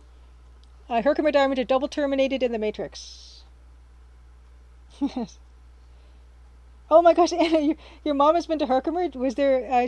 Did she get to see the mine, or did she get to buy a Herkimer diamond, the crimson almond? Yeah. Amethyst is purple quartz. Carnelian is quartz. I did not know carnelian was quartz. Carnelian to me looks nothing like quartz. It doesn't have that same. Mostly, it doesn't have the same crystalline structure. It's got these bands of color in it that are really beautiful. Carnelian is quartz. Today I learned while I was prepping for stream today. Agate is quartz. Agate is gorgeous. I have a beautiful piece of agate that my friend Jess gave me from Australia, which I will be showing after the show and tell part of it. But agate can have these amazing colors and amazing banded colors, and it's quartz. It's another variety of quartz, which I never would have thought of, because when I think quartz, I think of, transparent crystals.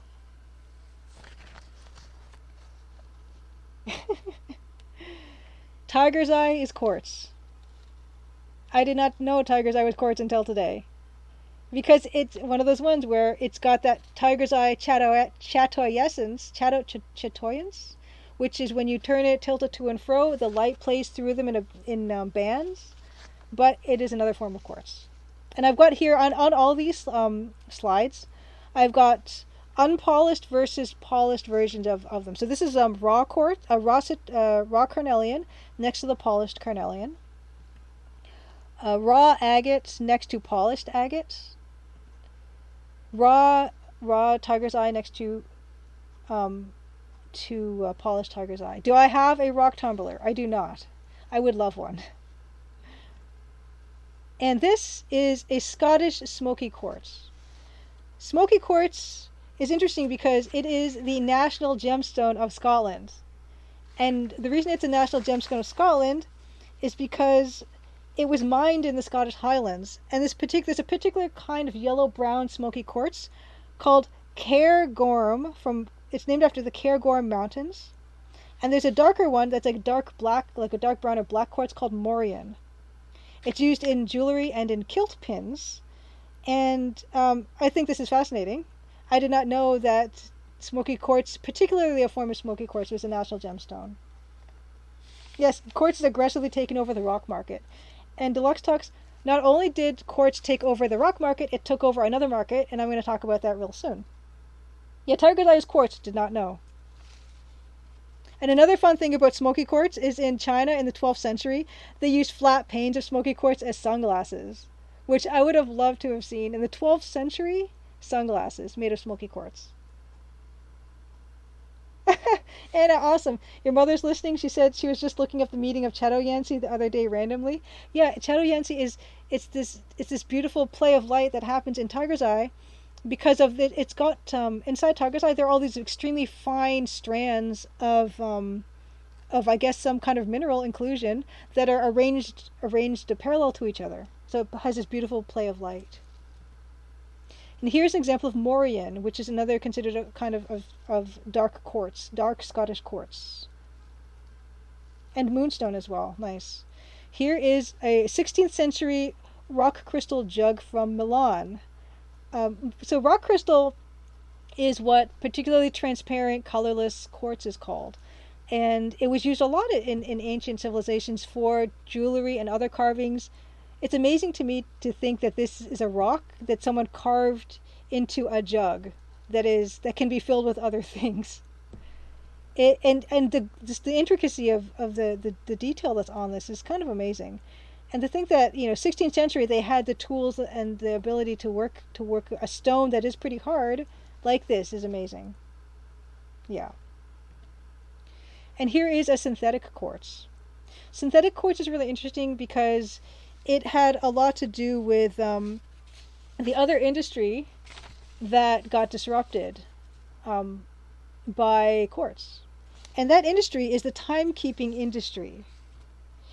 Watches most of the watches that were produced before the 1960s were mechanical watches. The wind-up watches that had gears that would keep time. But in 1969, the very first quartz watch came on the market from Japan, from the company Seiko. And what was cool about that is it was the Seiko Astron, the first battery-powered quartz watch, more accurate than the mechanical watches, more durable and cheaper. Hello, ISAWP. Thank you for lurking, and thanks for the comments. I really appreciate it. Of course, anyone who lurks, please continue to do so. I do my fair share as well. Yeah, so this quartz was a huge disruptor to the watch industry. Now, I don't know if it's the synthetic quartz in particular that was started to be used in quartz watches, because what the natural property of quartz, whether it be synthetic or natural, is something called piezoelectricity. And what that means is when you pass a little bit of current through it, it vibrates. And that's really useful when you need something that keeps accurate time, or will keep accurate time. Let's see what I have in my notes here. So, okay, when you send electricity through a quartz crystal, in the form of, let's say, a battery, it causes the crystal to vibrate 32,768 times a second. It doesn't do this dramatically. It does it faintly, but faint enough so that it can be detected, which is the magical part. And if the circuit inside the quartz watch, there's a circuit that measures vibrations, and after every 32,768th vibration, the circuit generates a pulse, and that pulse drives the gear in the quartz watch, and that's what keeps the time. Which is kind of magic to think about. And so what this did was, yeah, I mean, the Swiss watch industry was incredibly disrupted by this cheaper, more accurate, more durable form of timekeeping. Yes, you were going to guess watches eating with? Would have been the perfect guess. Ooh, Deluxe Tux. National Watch and Clock Museum. That's awesome. Right in your area. I love stuff like that. I would go to that museum for sure. So the Swiss watch industry started to be in decline, and what they did was two of the biggest Swiss watch groups merged in 1983 to form one big company, and they were the predecessor to something that some of us from 80s and 90s kids will remember. They developed the Swatch, and the Swatch was a completely automated, developed timepiece that was quartz based. And they were considered like disposable watches because they were cheap, they were accurate, and they would produce them in lots of different styles and colors and everything. It is it's definitely magic. It's wizard stuff. To think that, oh, if I pass a little bit of electricity through this, it's going to vibrate at this frequency that I can then use to accurately power a watch. Yeah, the amount of experimenting and checking to get that precise number. And the fact that it is such a precise number, so much so that you can mass produce quartz watches this way. Wobbly rock time, exactly. Sir Hybrid, thank you so much for dropping by. Yeah, best of luck to you and for deciding, making that decision. I'm sure it wasn't easy to step down from the podcast, but you do what's best for you. And like I said, good luck with Phantom Fellows and anything else you got working on. Yeah, new meaning of time for Rock Talk. And Swatch. So Swatch became it became the biggest, selling watch brand from this concerted effort from Swiss watchmakers to compete again in the global market. What happened after this so-called quartz revolution is a lot of the traditional Swiss mechanical watch brands, they became more in the luxury market than before. So that's something they really capitalized on. The fact that their product was expensive. So we've got, Rolex, Patek Philippe, Vacheron Constantin, and Piguet. I don't even know if I'm pronouncing those right, but these luxury watchmakers are now doubling down on the fact that their product is very specialized and seen as like a status symbol. Yes, Swatch. Yeah, Swatch. I remember when I was growing up, swatches were all over the place. I never had one, but they were all over the place. But yeah. That is quartz, and it's basically it's most used in timepieces. Actually, when I looked up industrial stuff, it was mostly this and like jewelry for the most part. And here is my collection of quartz and different varieties of quartzes. The top one is my piece of Smoky Quartz. It's really gorgeous. It's clockwise from that is a piece of just a clear quartz piece. In the middle, this wonderful banded wave, it's called a wave agate from the Northern Territory in Australia. It was a gift from my friend Jess. Beautiful piece of agate, banded. And beside that is this agate ball, this beautiful agate sphere that I have. That was $2. And it's a pretty big sphere. I'll show you guys in big Julia view. But yeah, the beautiful banded versions of agate that you can get in all kinds of colors. Below those two things is a tiger's eye cabochon, which has that beautiful shadow yancy that we were mentioning, also quartz. The lowest piece here is a piece of carnelian that is banded as well and has been tumbled to be a beautiful smooth finish. Yeah, there are definitely many high-end watches eating with for sure. So they were smart. They were really smart. One half, they have like a discount, well not discount, but an economy brand in Swatch, and then all these other companies really have, it's like a piece of jewelry, a really luxurious piece of jewelry that people can wear, that especially men who traditionally don't have a lot of ways to show, bling, I guess the word is, to show status with jewelry besides watches. Hey Kisai Tenshi, good to see you. And yeah, and of course the purple rock here on the left is amethyst, a chunk of Ontario amethyst that I have. And that's it. I'm going to go to Big Julia and I'm going to show each of these pieces off.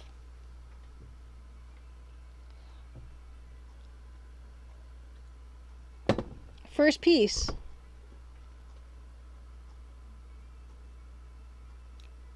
This beautiful piece of Smoky Quartz. Pretty big size. I mean, I know I've got small hands too, but this, and I actually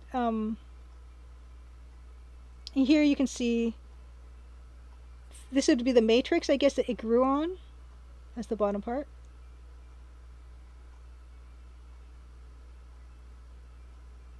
And it is clear. It's kind of hard to see from here, but it's, take my word for it, it's pretty clear. That's my piece of Smoky Quartz. This is just clear, colorless quartz. Beautiful chunk of this stuff. And this was not expensive. And it's pretty durable and you can drop it and it's mostly okay. Yeah, so this is my piece of quartz. This came in, I got this mining bag that had a guaranteed quartz point in it. And the entire mining bag my sister got for me, and I think it cost $7 or $8 for the whole, a bunch of other interesting, fun rocks. And also this was like the showpiece of it. So this cost basically less than $7 or $8, considering all the other stuff that came along with it. So that's a pretty big chunk of something pretty nice. And then there's a bit of like that hint of that matrix that it would have formed on as well, on the bottom.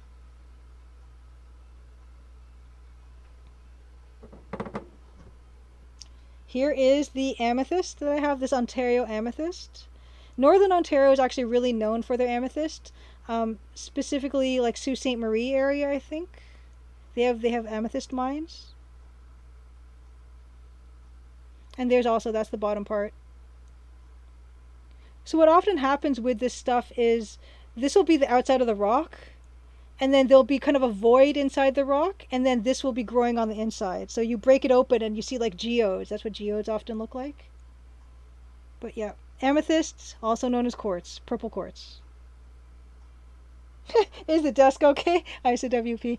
Yeah, the desk is fine. The desk is actually like a solid steel case desk from like the 70s that my dad got from his workplace when I guess they didn't want it anymore, and it's the heaviest thing you'll ever see. So I think it's fine. You like the included matrix? So do I, Blahalton. You want to eat the amethyst? This looks delicious, yeah. And if you want to get to delicious, we're going to get onto the even tastier parts. Here is the Wave Hill agate that my friend Jess brought to me from Australia. So here it is on the outside, you know, and then on the inside you crack it open and it's got just really amazing bands in it. My birthstone, your birthstone ampersand, very nice, agate. And then we have, here is this Tiger's Eye Cabochon. Beautiful play of light along that surface. That Shadow Yancy that we're talking about, which I don't know if Shadow Yancy is based on, like, the stone is called cat's eye and the French word for cat is chat. So is Shadow Yancy like a French word to describe the effect visually or optically of a cat's eye stone? I don't know. Ooh, picture Jasper. Amazing, Anna. Your mom is showing you pictures. Beautiful. This also looks very tasty. This is that banded carnelian. That's also called sard, I believe. In places like Egypt and stuff like that. They have different names for these things. Beautiful, polished piece of carnelian. Also, all of these things cost maybe $1 or $2 at most. Yeah, Tiger's Eye is gorgeous. Oh, prime number is 59. Australia is where you are. Australia, yeah, like the Wave Hill agates are so beautiful. And yeah, Tiger's Eye does look like a magical elf wood. And this is the Jupiter. This is an agate sphere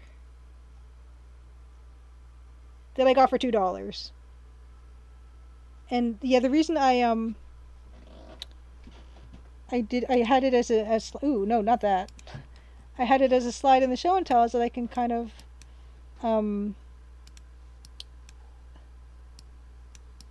make this bigger and drag it around, because it's not going to be as, to show you in person is not as nice as the picture because the photograph has better lighting. But yeah, here's that beautiful, the agate banding, the Wave Hill agate here in the center, Cat's Eye Cabochon, this carnelian piece. ISWP Tiger's Eye is really beautiful. I love it. This is the delicious Amethyst, grapey purple. And here is Scotland's national gemstone, Smoky Quartz. No, though this one's not from the Cairngorm Mountains, I'm pretty sure, but anyway. Yeah. And there we have quartz. Beautiful stone, very common. You know, people really get wrapped up in diamonds as being the be-all end-all of clear colorless stones. But I think quartz is gorgeous. It's still highly durable with the hardness of 7. And it comes in so many beautiful colors. This is what I love so much about minerals, is you can enjoy them and it doesn't have to cost you very much money. You can even enjoy them in beautiful jewelry and it doesn't have to cost you very much money. I've been trawling Etsy a lot lately, looking at Herkimer Diamonds jewelry, looking at beautiful polished agates that are like the size of the palm of my hand, and they're like $40, and they look amazing. There's so much to enjoy without having to spend thousands of dollars, and that's what's kind of exciting about collecting rocks here and there.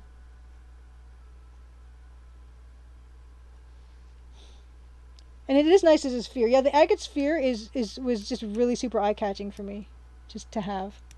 So that's that.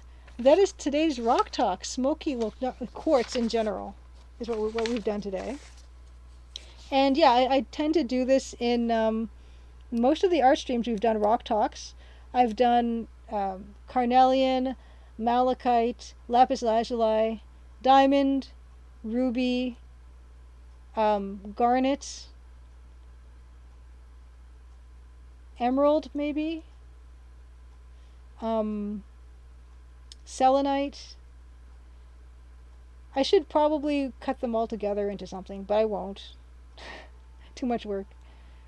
But yeah, I love it. The Crimson Diamond has so much of what I'm personally interested in, that it's so much fun to do research for it. And it's so much fun to do research for stuff like today's little rock talk, because I learn so many fascinating things.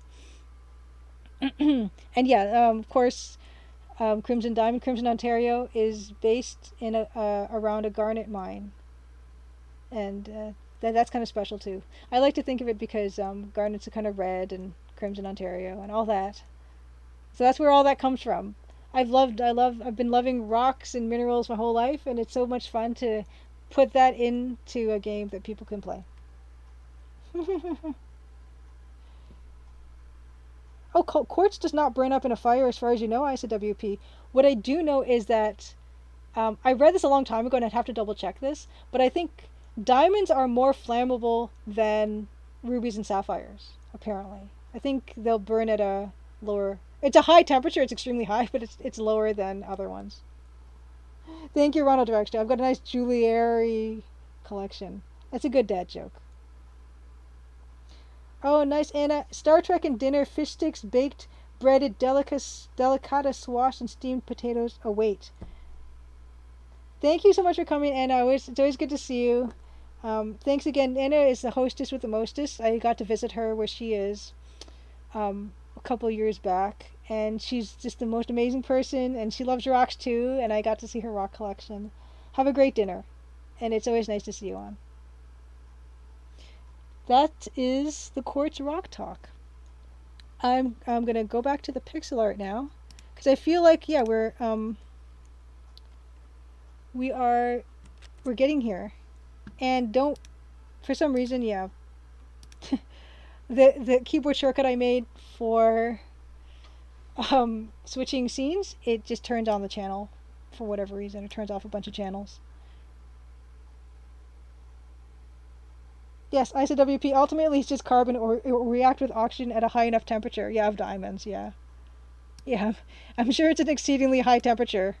But yeah, it's kind of fun to think that, yeah, diamonds are the hardest, but that doesn't mean that they're the most heat resistant. It doesn't mean that there are other physical properties that diamonds actually is not the top of. And Davor says, well, diamonds melt at 7,280 degrees Fahrenheit like little babies. Exactly. I mean, I wouldn't even use that as, I wouldn't even use that as insulation. They're going to, you know, burst into flame at that temperature. I feel very unsafe.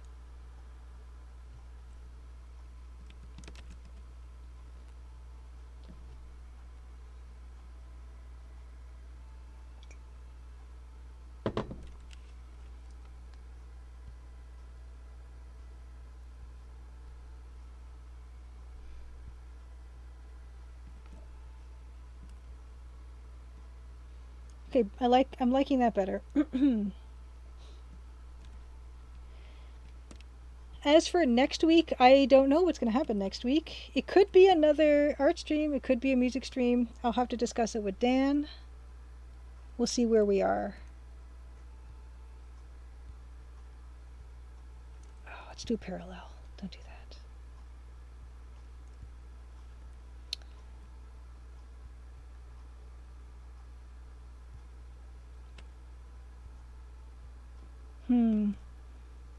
Trying to think of anything else that is upcoming. Not really, except the only thing I can really think of as being upcoming is the new demo version, which will it'll take me probably a month. Excuse me, to work through all the feedback, and the beta, which will be chapters 1 through 4, which would be good. So that'll be going out to testers. Oh, so yeah, Blahausen, I guess it's when I switch back to Photoshop is when the stream chugs, and hopefully it will steady itself. I don't know why that would be. I don't have a heck of a lot running. This is kind of disappointing. Although it does, Photoshop Creative Cloud does still run better on this computer than Photoshop CS2 did. So I can only imagine what that would be like. So hopefully it'll settle down soon, you guys. And I won't zoom in and out or do anything too demanding until I'll give it a second. Okay, was opening Photoshop kills the stream? Yeah, I don't know what's going on with that. Did it always used to do that? That's kind of disappointing. Okay, it did happen. Oh man. Well, I'll just kind of soldier through and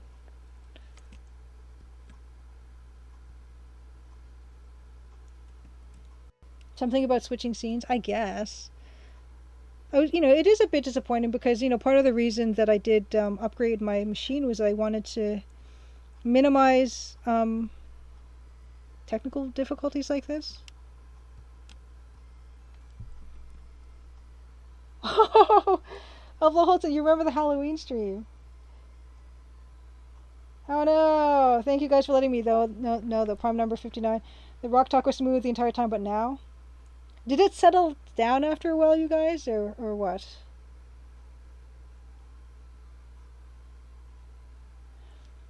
Well, why don't I? We can play. Let's look through Julia's stream settings together, and we'll see if we can fix any of that.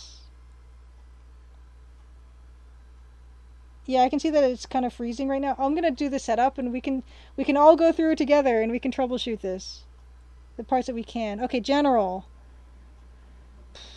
stream on Twitch on auto.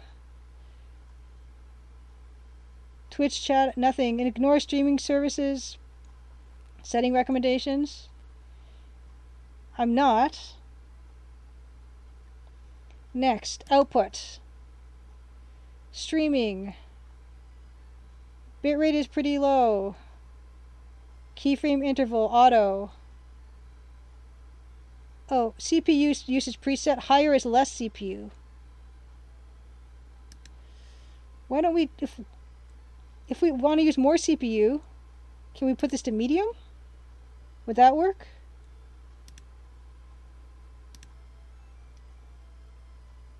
We'll try that. I wasn't even planning anything, you guys, for Halloween. Is that next week? Is that next week? Yeah, it's next week. It seems like, is it better, the frame rate now? I feel like. Oh no, you can hear me, but can you not see me? Uh-oh. I'm watching myself. I'm gonna check on my phone. That's a bit of a shame. Some kind of driver or software update? Yikes. Hold on.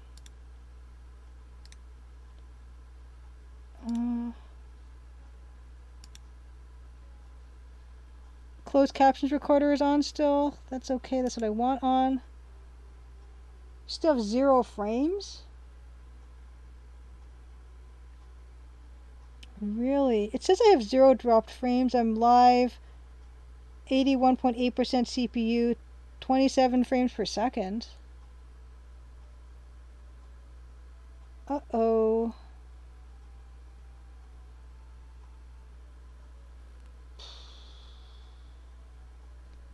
Huh.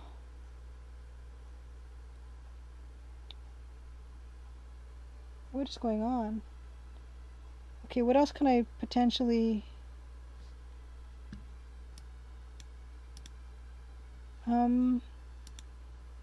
Sorry, you guys. Like, I'm looking... Usually when I see myself, I can see what you guys are seeing, but... What could that be? What I'll do is I'll reduce the kbps again, maybe. Video.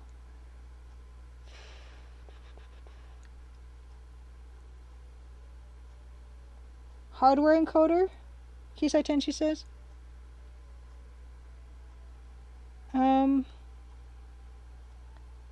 Let's see the task manager. Let's take a look.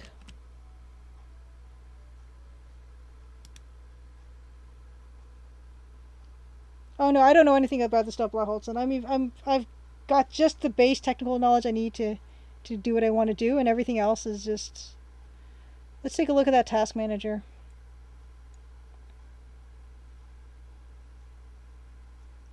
Chrome?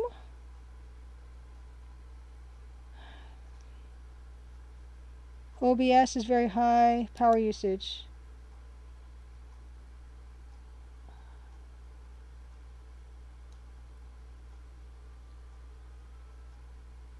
Okay. 0 frames. Oh no.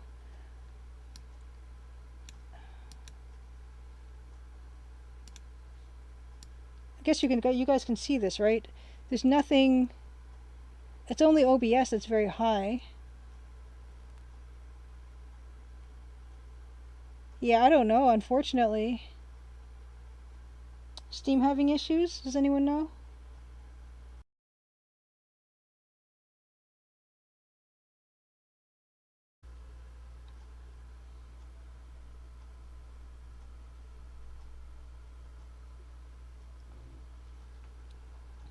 I hope this is live again.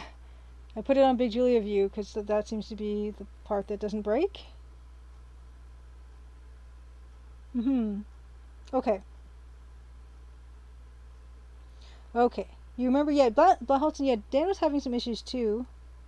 Yeah, I'll have to ask him. I'll make a note. Slow stream issues. Ask Dan. Okay. Okay. So. Okay, so we know that this is fine. This part. Thank you, Fractal Mike. Welcome. Thank you for the welcome back. Now I'm going to try to go to Photoshop and hope that it's not going to break again. Yeah, let's fingers crossed, everybody. Fingers crossed. Oh my goodness. Okay. In fact, I'm not even going to use the shortcut because I'm just going to do this. Okay. Okay. I did it. It's done. Did it do a thing? Did I break it?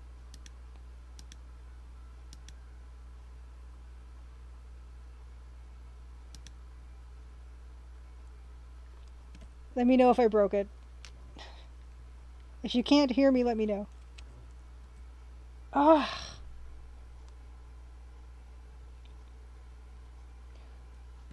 I broke it. I don't know. I mean, it could be that, Photoshop Creative Cloud constantly is updating, so maybe something in the updates, something they've changed that I need to change back. That's unfortunate. I don't like it.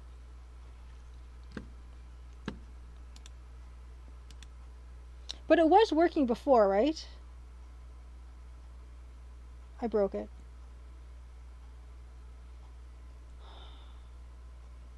Uh-huh. Okay, could you bring up the Photoshop source? Yeah, sure. Let's see. Well, the source for Photoshop right now, the capture method is... When I go to it to check it, it's display capture. It's display capture.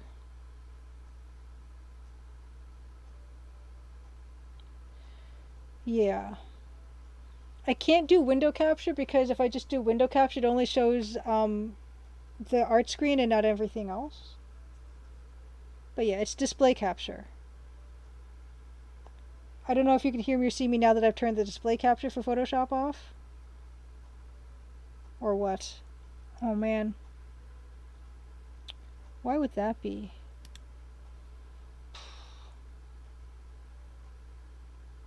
Should be window capture.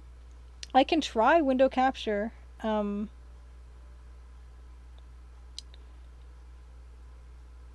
it's weird. Photoshop unfortunately is weird with window capture. I can try it again.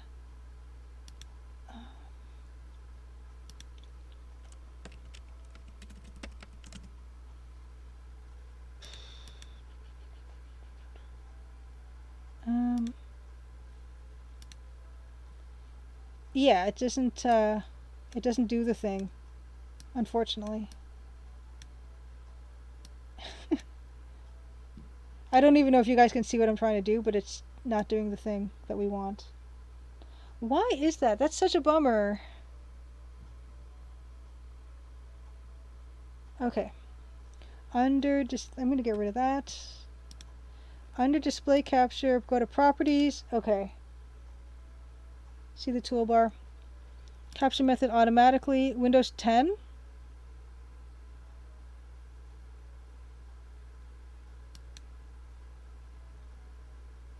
Capture method Windows 10. Is that going to do something better? Okay. I set the capture method to Windows 10 for the display capture. I don't know if that's going to do anything. Yeah, it's a Windows 10 setting now for display capture for Photoshop.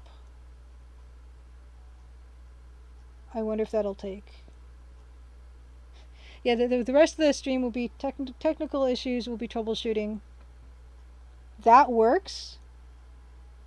Okay, I shouldn't be indignant. I should be grateful. That's wonderful. We have confirmation that it's working better for people? Oh, and frame rate dropped like a rock. That's not so good. Same thing, is there another option? Okay, properties. Windows 10 automatic DXGI desktop duplication. Display, primary monitor, only one. We're framing again, but not buffering. Why? Not buffering. There's no filters applied. Nope. No filters applied. Display capture.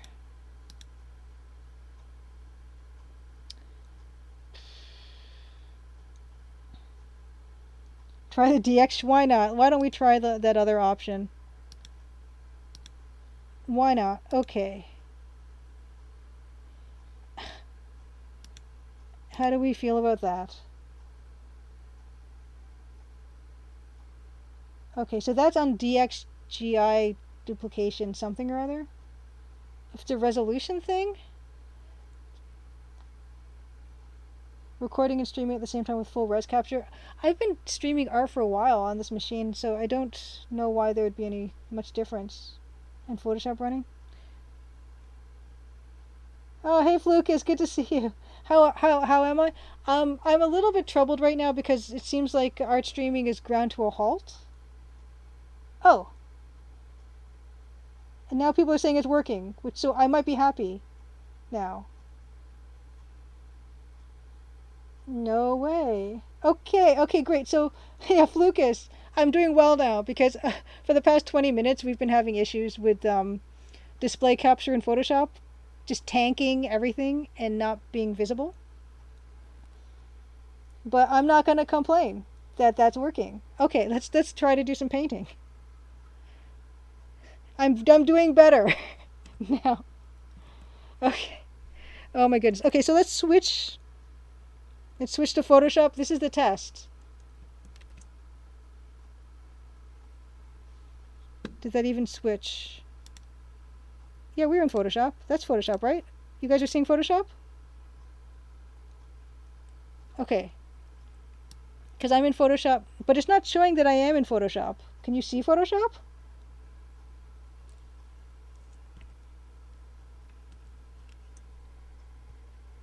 Because I'm not getting the same... Oh, wow. Okay, Flu, because you've seen a lot of people having issues with streaming last week or so. Well, okay, so the magic thing apparently that worked for us, Flucus, was for the display capture. One of the options you can get from the properties menu on one of the drop down menus, there is Windows 10, there is something else, and there's something called DXG something, and we're on DXG whatever, and we're liking it so far. Okay. So yeah, that's where we're at right now. But yeah, how are you?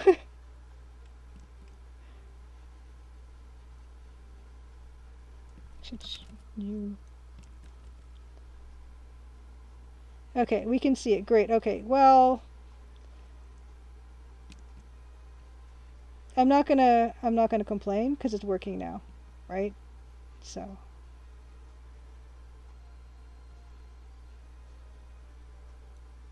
Yes, bless DXGI, whatever that is. It's like darn excellent graphics improvement, I guess. That's what that stands for. We'll take it. I'm not gonna, complain that it's working. I'm grateful. You're well, Lucas. I'm glad. I'm glad. Yeah, we're doing okay over here. Yeah, I'm pretty much gonna be finished chapter 4 of the Crimson Diamond development this week, and I really mean it this time. And then I'll be releasing version 16 of the demo with better keyboard control, so you can not have to take your hand off the keyboard while you're playing the game if you don't want to. And then I'll be working on chapter 5, which I'm excited about. It gets kind of demoralizing when you're stuck on the same part of a game for just way too long, and just moving on from that is going to feel really good. Yeah, we all learned something about OBS today.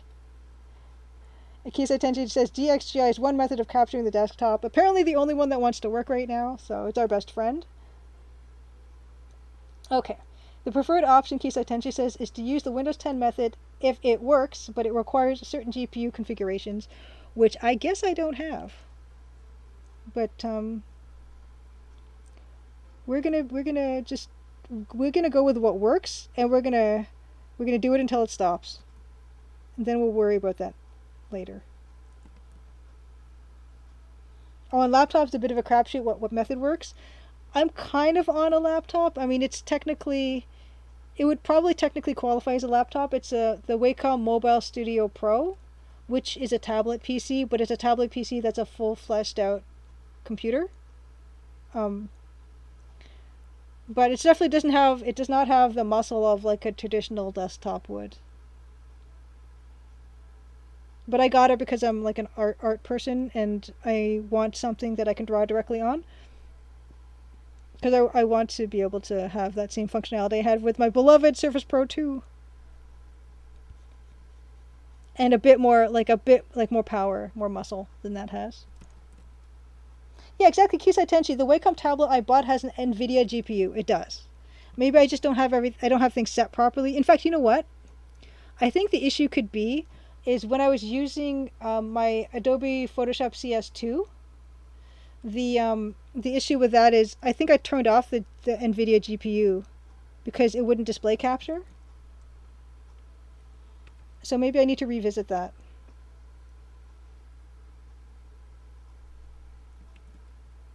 Oh, you should try to set it up to use NVENC encoder, not the 264 in OBS.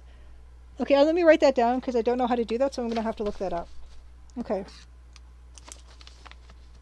Set up NVENC encoder, not X264 in OBS. And also, yeah, I know, digital artists need to be something like mini IT professionals, Lucas, and I'm not equipped. Look up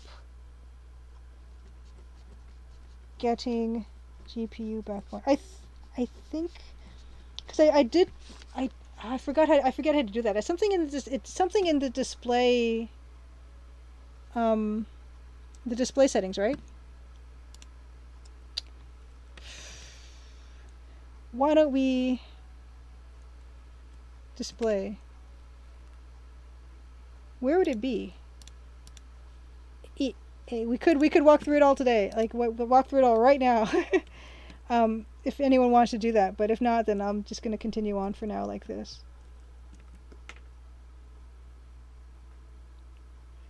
Oh. In case I sent Tenshi, yes, thanks. Send me a screenshot on whatever you'd want to send it to me on. Twitter, anything. Yeah, it's, you guys are really helpful in helping me get through some of this stuff.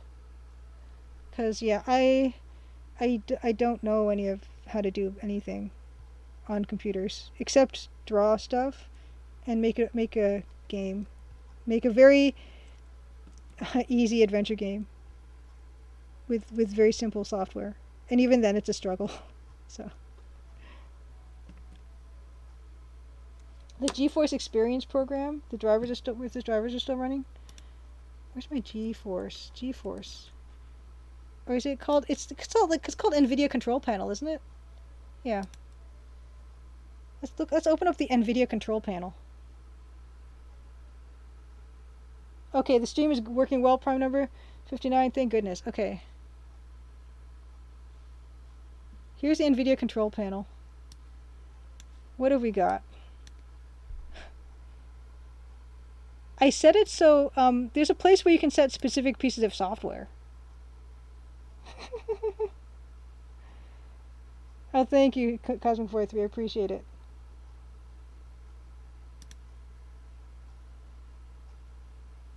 I don't know how to use any of this. Yeah, I'm the person that had a copy of the 3D objects folder on my desktop. That's who I am. And that folder was empty. I did check. What do I use this for? That's the 3D application design. Manage 3D settings. Program settings.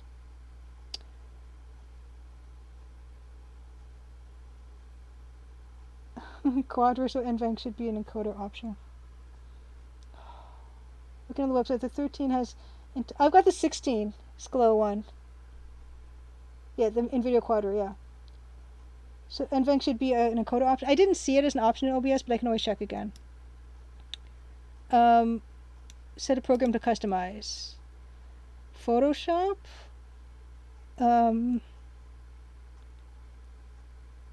Photoshop or OBS do we want to customize? Can you see this is what I'm doing? Yeah, OBS is on this list. Um, high performance Nvidia processor for OBS. Is that what we want? Now that we have it working, let's break it again. Yeah, right now it's on the global setting, auto select integrated for OBS. Grindaslav, good to see you. It was default to integrated. Let's use the GPU. Okay. Okay, and what about Photoshop? Grindaslav, welcome to tech support stream. Okay, well, it's kind of working now anyway. And Photoshop, which is still using the... Okay, that's good. It's using Nvidia GPU. Good. And I should be able to have the NVENC encoder after that? Okay. Fantastic. Yeah, Grindaslav, by the way, of course, is Francisco Gonzalez, who... Francisco, I showed them the nice text inventory window that you indirectly helped me with when you helped me make the save and the load functionality for with the keyboard, with the arrow keys and all that. So thank you so much for that. The text inventory window is working great. So let's shout out Grindaslav. He's going to be streaming Wild West Wednesday tomorrow. And also he started to put his live streams on YouTube, on his YouTube channel. And I need to watch when he was where he was coding because I need to learn a thing or two. Okay. And then so restart OBS. Select NVENC, whatever that's pronounced, instead of X264. Oh, Grindaslav, what led to the tech stuff was I would switch scenes to Photoshop and everything would just ground to a halt. Everyone's frames just dropped and they couldn't see me anymore and nothing was buffering and it was just terrible. So we were trying to figure it out, and what we figured out was the display capture setting. We needed to set it to DXGI to get it to not tank. So that's where we are right now.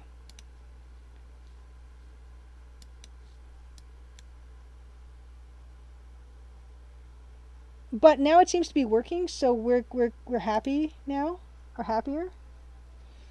But yeah, we're just finishing this piece off, and then Nvidia NVENC H264 should be used when possible.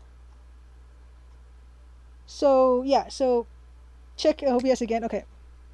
I don't think, like you said, I don't think it's going to be able to change it right now because I'm using it. Okay. Output. So there's no selection I can use here. Oh, and this one here I can't change while I'm streaming the encoder thing. Yet. Militant Braylor, good to see you, by the way. Welcome to chat.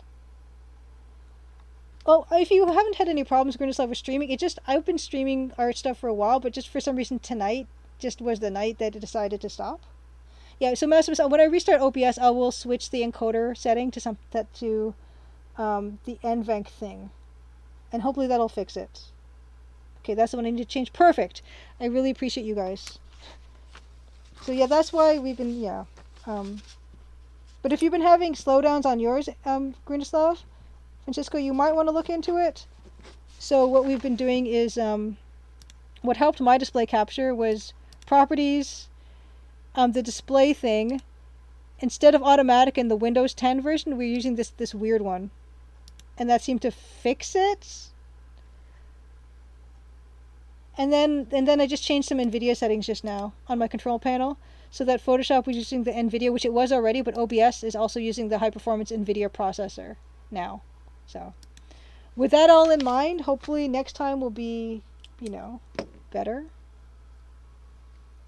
Oh, it's a shame though, because I wanted to finish this scene off for you guys and do the animation, but the conspiracy of tech, the tech conspiracy has meant that it's sadly not going to be.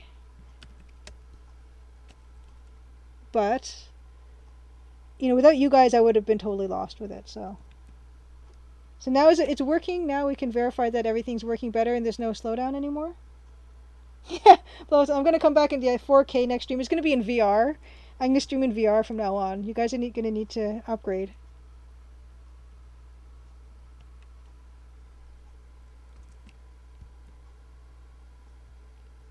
Okay, so we're not going to finish this tonight. I need to find someone to raid. And it hopefully will look even better, because hopefully when I change to NVENC, I'll be able to pump that bitrate up again, because right now it's at 1,000. So, okay, okay, I feel really good about it. Great. Wonderful. In fact, you know what?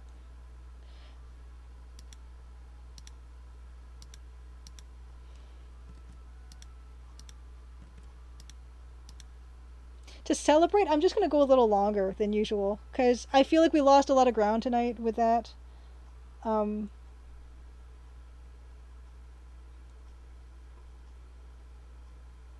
Feels like we should rate a speedrunner. Yeah, if you guys can take this, I'm going to probably be on for maybe like 15 to 30 minutes more. If you guys want to start looking for someone to raid, then please. Oh, Grindeslov, thanks. I'm glad you liked the talk, the IGDA Twin Cities talk. I'm glad you liked it. And yeah, please, guys, watch Grindeslov 1 p.m. on Eastern for Wild West Wednesdays. If you want to see an amazing adventure game studio developer who helps me through a lot of stuff that I get stuck on.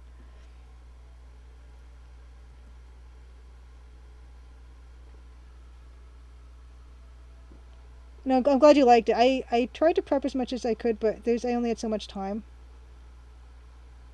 But it's really fun to do that stuff, because it kind of forces me to organize my own thoughts about things, about how I feel about things. And kind of gets me excited too about the stuff I'm talking about.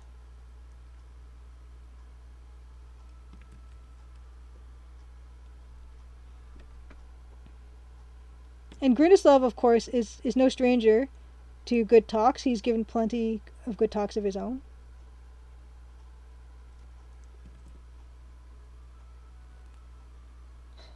Yeah, prime number 59. I don't know, there's something, I'm sure I'm not alone in this, but there's almost nothing that irritates me more quickly than tech difficulties.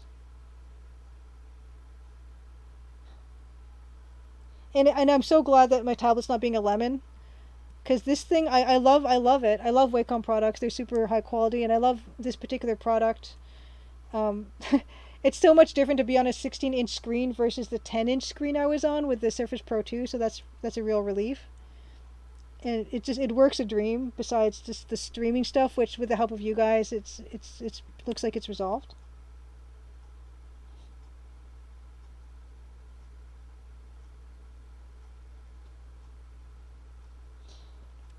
Oh, good, Dave. Well, I'm glad you like my delivery prompt for the art challenge that you're doing. You've given it one good one. Grudislav, oh, come off it. You're also a fantastic podcast guest. Your two-part podcast episode with the Classic Gamers Guild podcast was so good.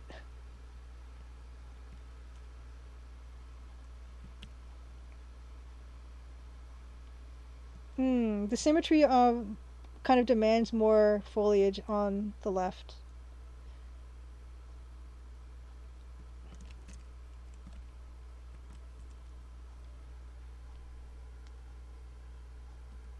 Yeah, I mean, I couldn't. You've made how many games in AGS? You've made 8 Ben Jordan games. Golden Wake is 9. Lamplight City is 10. Rosewater is 11.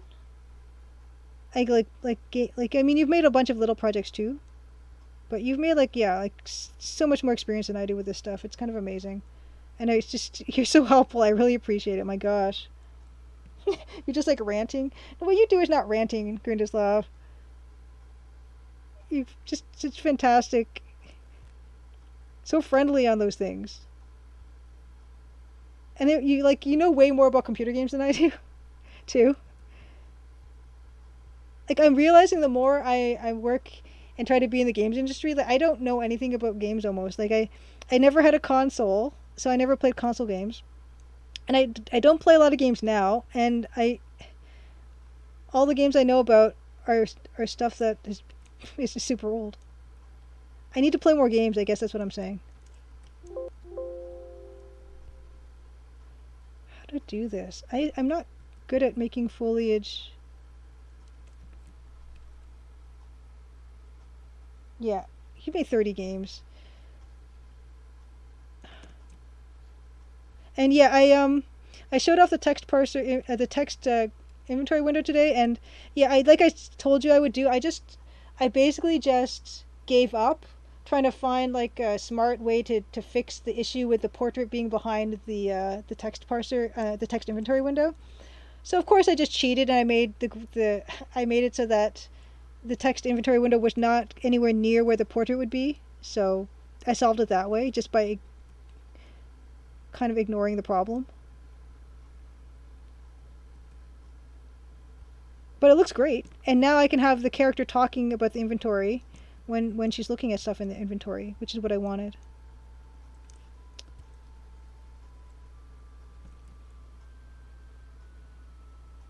You don't think one needs to know about games to be in the games industry? I feel yeah, I feel like you're right, and it's not hard to convince me that that's okay because that's what I want to hear. But I don't know anything. If exactly it works, it does work, and I'm gonna just go with it. That's not. Are you gonna be doing more programming tomorrow, Grunislav?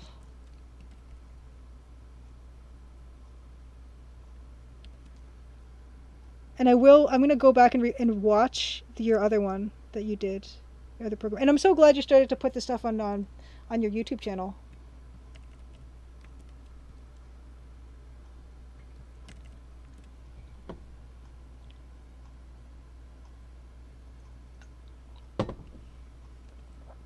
And of course, all that work is for like a feature that probably people won't use. Because I do like the graphic inventory window better, because the way it looks, but I don't want to take my hands off the keyboard. And I can appreciate probably other people won't either. Probably those aforementioned, hopefully speedrunners. Have you ever, Grunislav, that's a good question. Has anyone ever speedrun your game? That's my dream, is I want someone to speedrun the Crimson Diamond.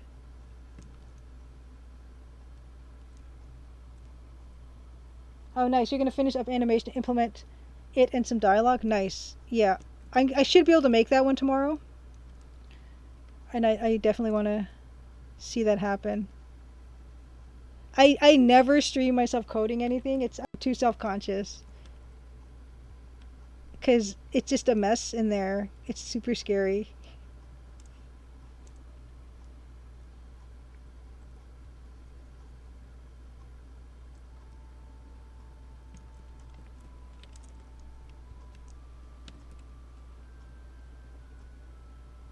Yeah, I hope to make that. I hope to learn a thing or two. Ooh, cool! There's a guy who did called the Woofs who's done a speed run of all the Ben Jordan games. That's great. I love it.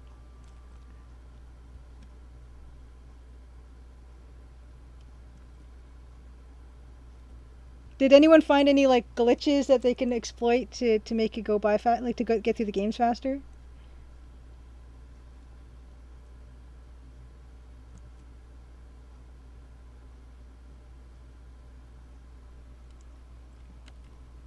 Okay, I think that I'm feeling pretty good about that. I'm gonna apply dither.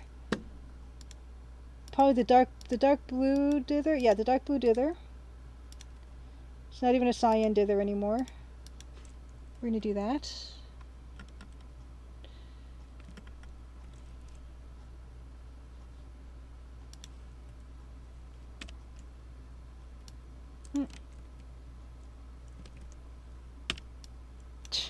It's exactly the same thing. Okay.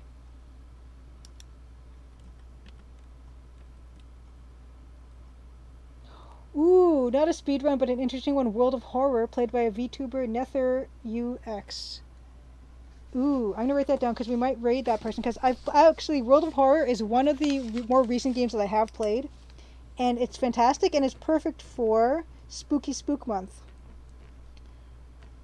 It's a wonderful like Apple 2GS or whatever it's called, Apple 2 monochrome game that looks like a Junji Ito comic. It's super Japanese horror manga with turn-based combat. Rogue, it's kind of like, it's not really roguelike, I guess, but it's great. It's really atmospheric. So we'll probably look into that. Oh yeah. Oh, how come that didn't do anything? Oh, I know. Wait. Why is it super faint? where are my opacities?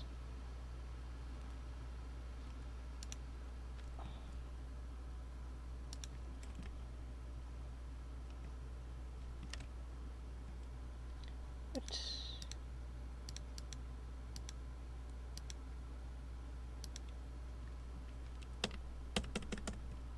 Hmm?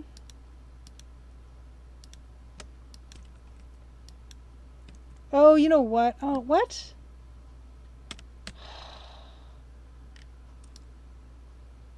What is...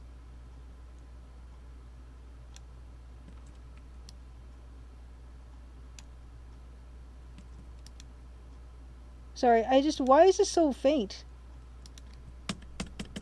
And why is... What's going on? Is that not black? Fuck. Oh, it's 88% black? Fine.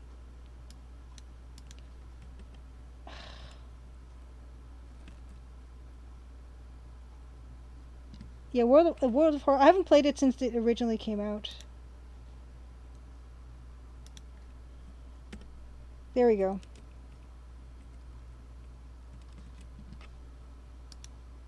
Yeah, that's better. Except I didn't want it on the fish.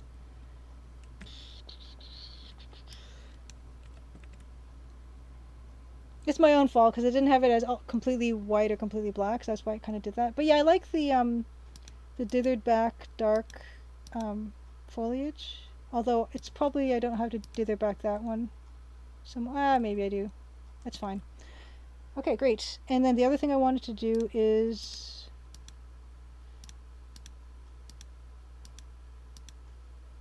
just work on this shadow a bit, and then I might do the 3-frame animation, and we'll leave it at that. I wanted to get stuff done tonight. And I'm not going to let the technical issues that are now resolved stop us. And yeah, I can still see some really faint other parts here, but that's gonna get all fixed. Never fear.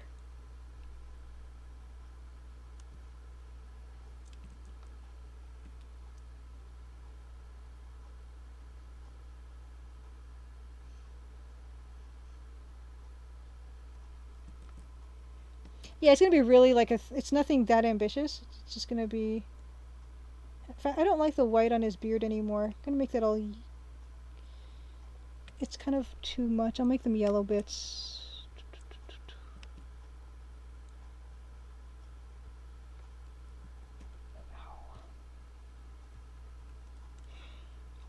I said white. Yeah, that's better. It's sticking out too much. I think we can, yeah, I think that'll be it. But yeah, so what we're going to do is we're going to do the animation for this. And the first thing we're going to need to do is we need to isolate him from his background. And now he's just a mess of being integrated into everything. So we're going to do a quick mask using some uncommon color, which is probably going to be searing green.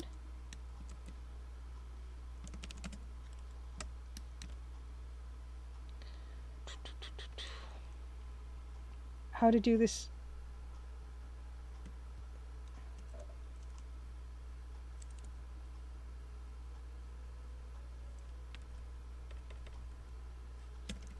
Just trying to find the most efficient way to. Yeah, okay. To select something.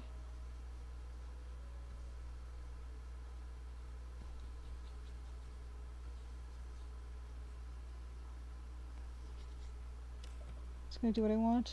Yeah. It doesn't have to be perfect because we're it doesn't have to be perfect because what we're going to do is we're going to kind of remove him kind of from this background, and then it's probably a more efficient way of doing this.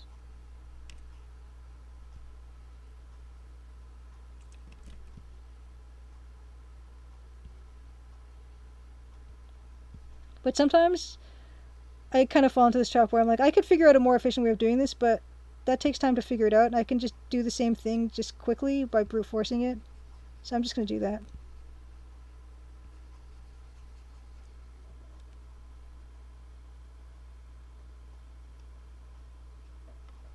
Yeah, it's a horror game with this red color. It's like Berserker mode.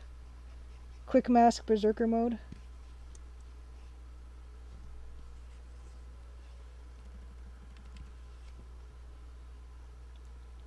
So we're just going to do this, and we're going to make a little colored mask thing for him. And it's only going to be really his arm that's going to be moving. So we don't actually, you know what, come to think of it, we don't even really need him to be completely isolated. But you know what, maybe I'll do this just for best practices, where maybe I will do more animation with him. So why don't we just get his whole body instead of just that arm? Why not?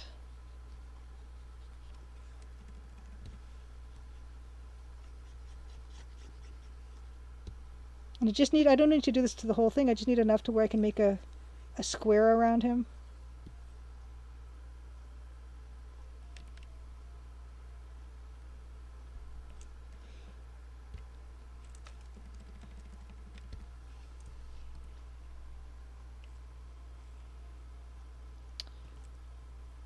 Mm-hmm.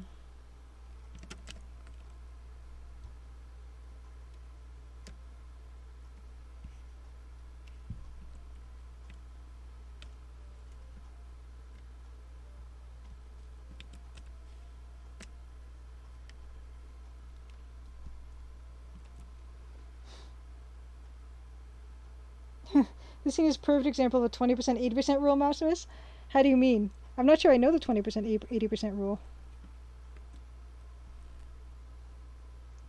So that's going to be our guy there.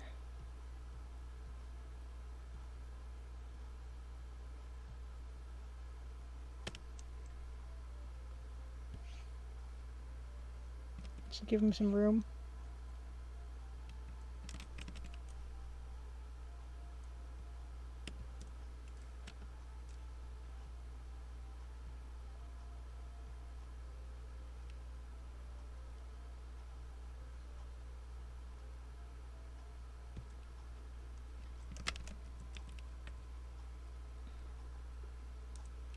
And I'm just going to, I think most of the arm movement is going to happen in the arm, so I'm just going to paint that out, maybe a little of his head. I haven't done an animation with a background like this for so long, I don't remember what I'm doing.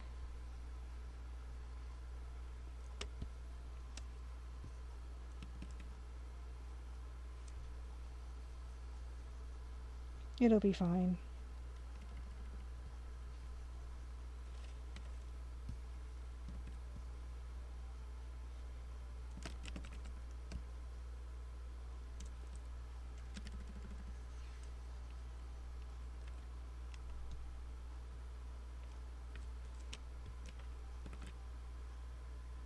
First 80% takes, 20% of the time. Last 20% takes 80% of the time. Yeah, that's true. And sometimes if I'm just being, I'll just go in and paint a few of these in on my own. If I really want to, sometimes I just not.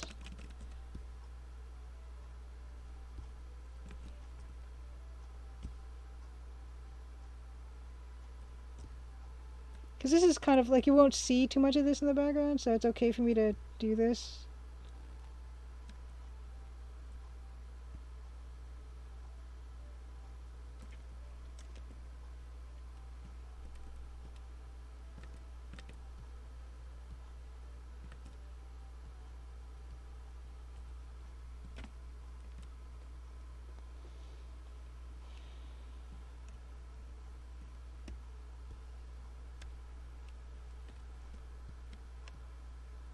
Yeah, it's true. It's discouraging, but it's true.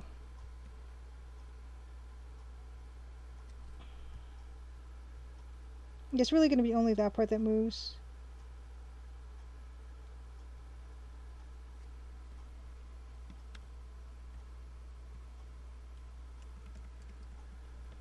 Hmm.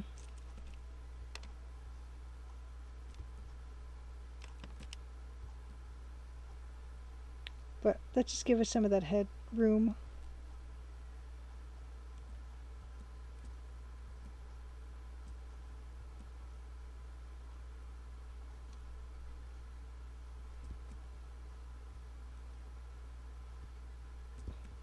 I just know there's something about this that I just want to paint out more than I need.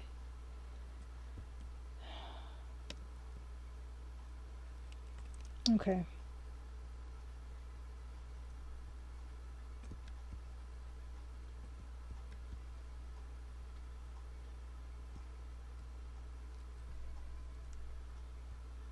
That's fine. That's all we really need.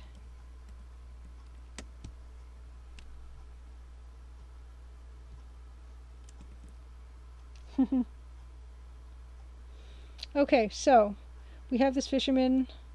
We're going to make that hand draw across, probably.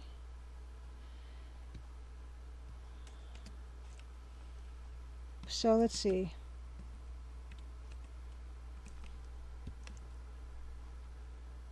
We'll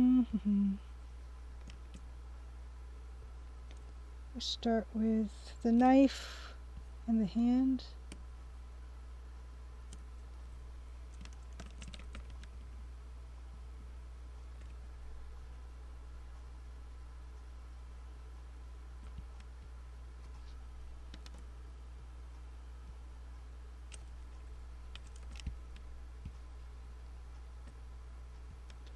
And then we got to pull his elbow out more, so he's got more room to do that motion.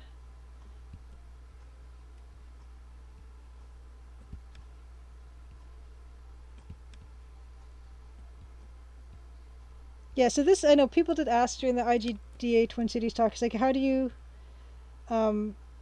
animate? And I fake it. I do it by eye.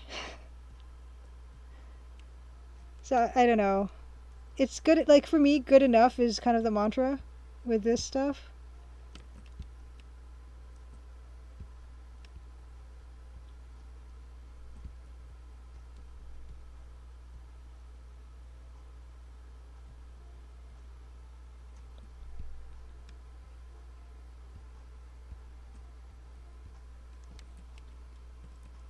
The faceless fisherman. First 80%, prime numbers 59 says, for me, the first 80% takes 80% of the time. Final 20% takes another 80%. I like that math. Yeah.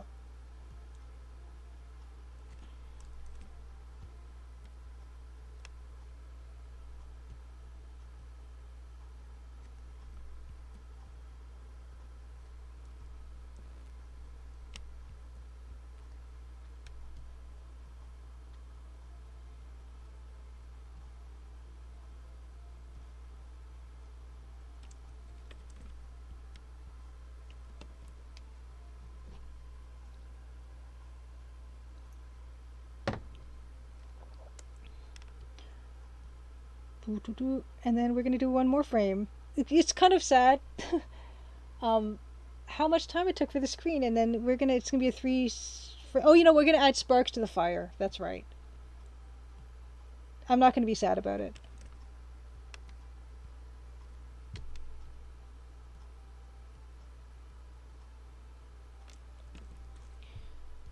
Oh, whatever that was. Okay, and one more just for his hand.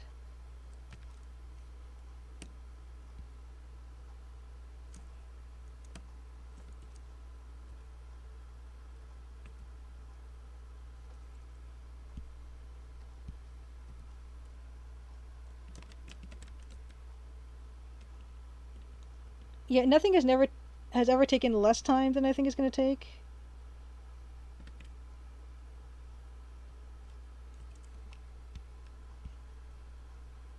It's very discouraging.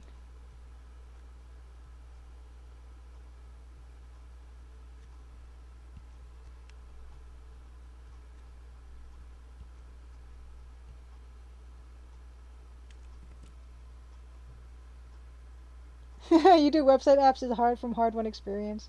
Yes.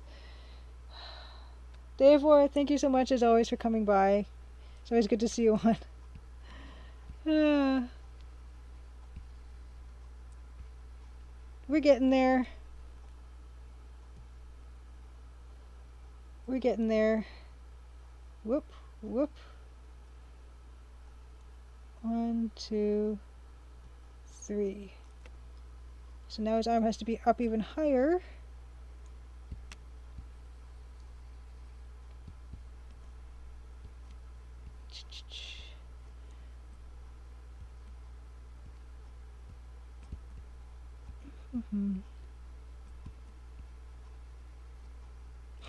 It's a bit too much, isn't it?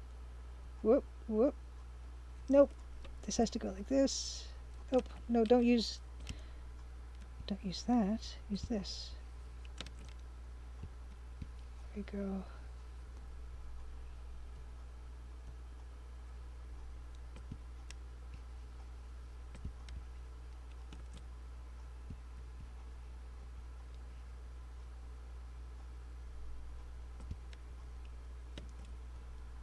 It is chugging just a little bit.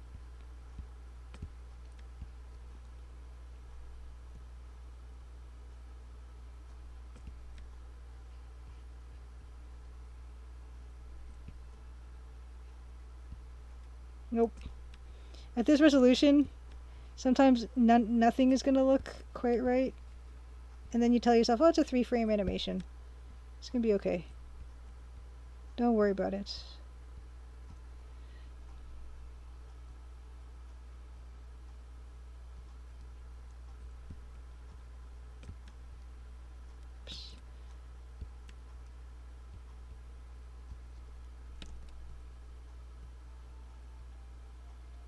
And now I think his hand at this point should change its grip too at this angle.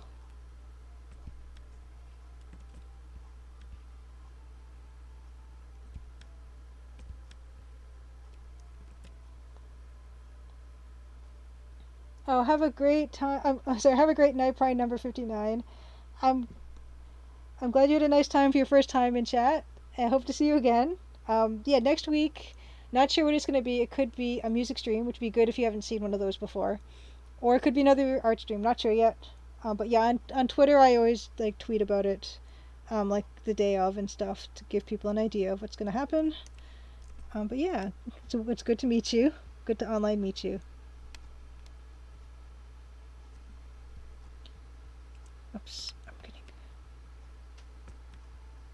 You can see how how long it takes to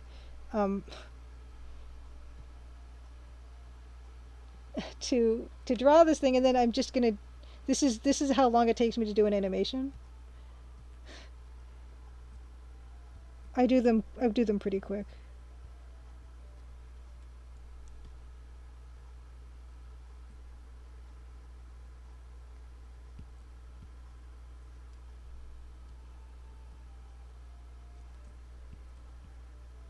Nope. That pixel is needed. Oh no, it's a work day. Yeah, the time zone stuff is always going to be a bit of an issue. But thanks for dropping by. I appreciate it.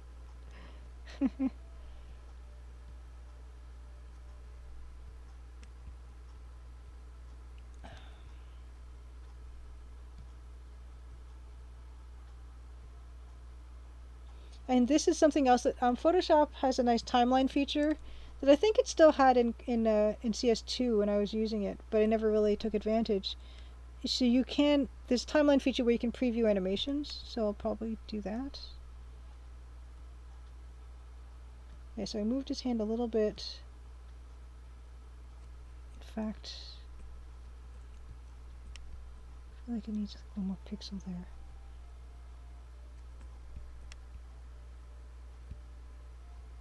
Oh, wrong layer. Great.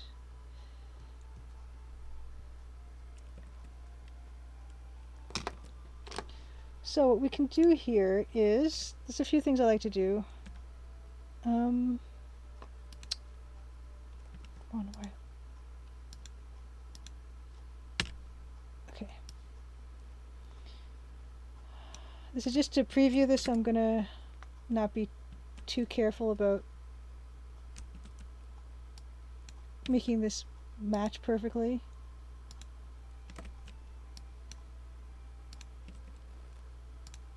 we're going to preview our animation.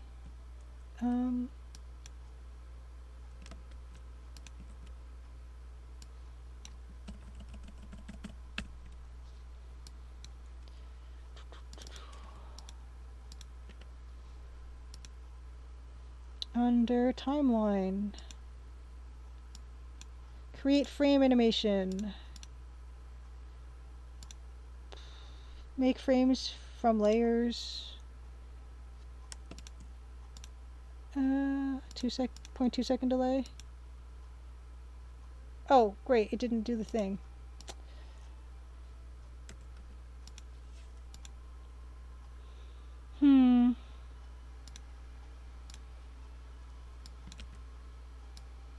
One. It didn't. Oh, right.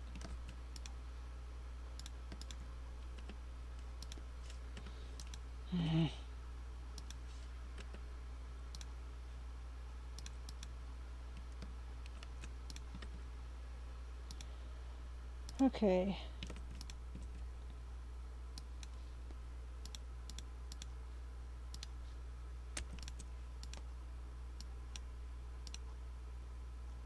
Hooray! We animated it. Oh wow, the things we animated for Adult Swim were all done in Photoshop? Huh. Oh, so yeah, use the same thing, this timeline feature? Also handy for just toggling a set of layers that can't be put in folders. Oh. One thing I really like that I learned about yesterday was this really great thing where on Photoshop, you can select all these and then you can go to export as PNG and it will export all of the layers and it will give them the file names of whatever the layer name is, which is really cool. Which saves me a lot of time when I'm exporting animations now, as of yesterday, when I found this. Yeah. But yeah, I mean, for me, my purposes, that's pretty good. I might move also a pixel or two of the shadow on his shirt. I'm glad you guys like it. Yeah, my animation doesn't take me that long because I am just like, it's fine. But now that I see it, it looks like that one of these frames. This frame, like his hand that wrist is looking a little fat. 1, 2. What happened? 2. Did I not? What's going on? 1, 2, 3. Yeah. Okay, so the middle one is the one that is kind of not quite right. And I'm also going to extend the shadow on his sleeve when it does that as well. And I'm going to save this selection, which I do sometimes. Old man. So I'm lazy. Okay.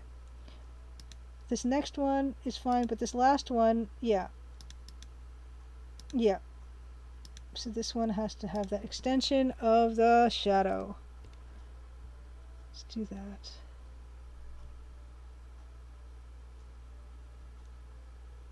Yeah. And the third one also is looking a little bulky here, so let's do that. It's kind of a weird angle created there.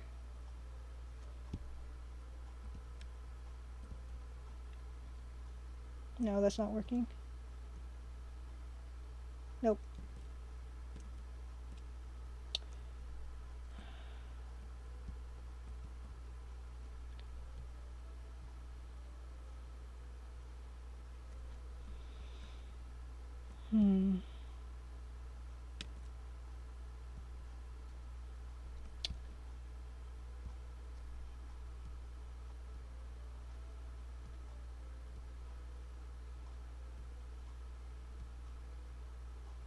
If I really wanted to, I can pull his shirt across more as he's doing that. I like this one though, so why don't we save this as its own group and then duplicate that group and see if we want to modify that more.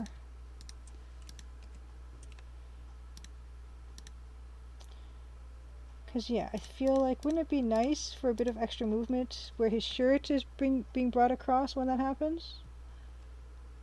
Because it's kind of being pulled this way.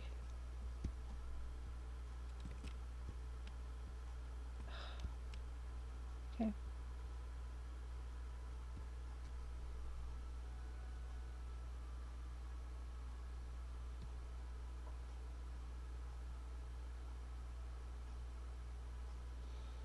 Mm-hmm.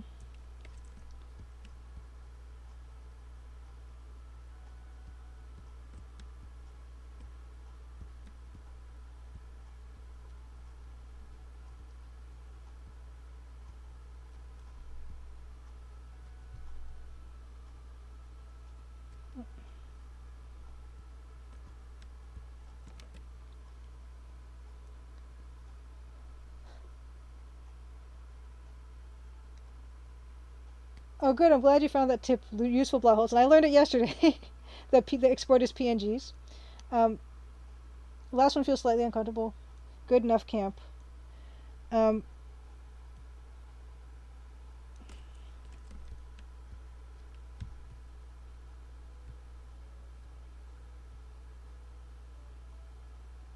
that could be it. I feel pretty good about that.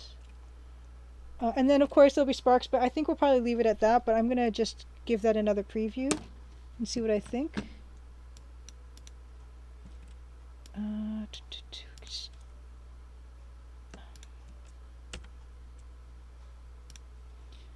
Load selection. Old man. Okay. Copy merge. Go to the other one. Copy merge. Copy merge. Paste. Oh, that's annoying.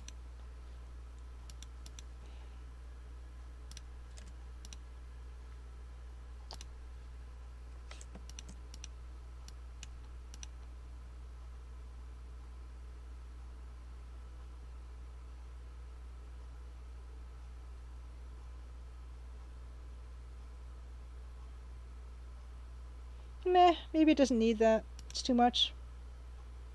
What I should have done was I should have put another version of this here. Oops. I think that I like the simpler one better.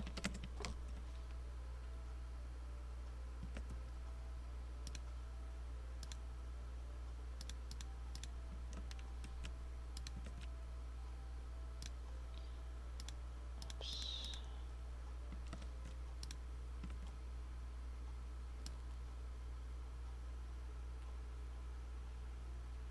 With sub-pixel animation, I don't even, like, Blahilton, I don't even, I barely know what that is. In fact, I don't even know that I do know what that is.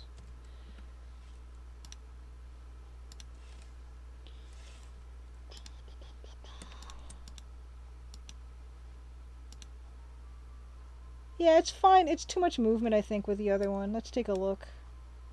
Put them side by side.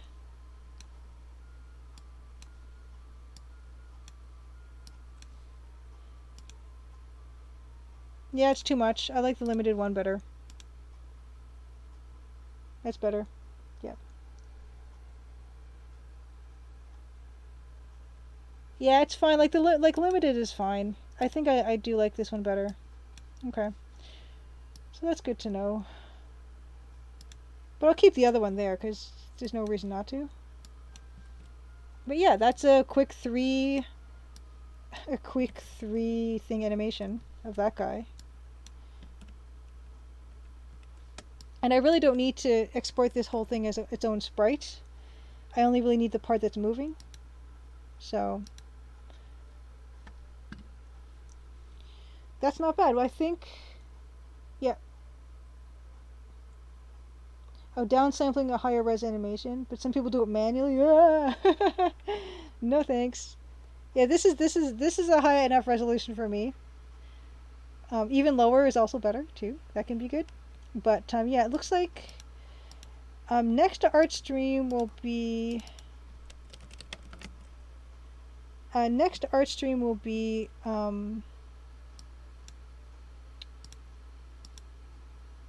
This is to hide this guy, yeah. So these are the hide fishermen. Hide BG fishermen. Okay. Yeah, next week or next time I do art, we'll do a little bit of extra little touches of animation, which probably will be the fire animation, maybe a few sparks, maybe on his face we'll have a couple pixels moving as he's cutting the fish, just to give that flickery glow. Yeah, my sprite bar is at 50%. I'm scared about that actually. I don't know what that means or why that's so high, but I know that if it's halfway through, I've used half of it, I don't feel that good about that. But hopefully, like, most of the stuff is already done and I can just reuse stuff. Mousemas, maybe you can explain to me what the sprite buffer is, and that I've already used half of. What happens if I go above that?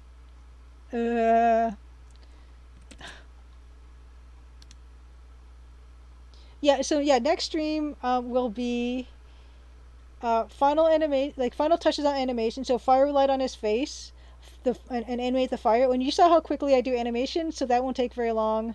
We'll probably dive into the next whatever the next piece is going to be, and I haven't decided. I'm going to pick it myself because I don't know, just whatever I feel like doing next, I'll probably pick.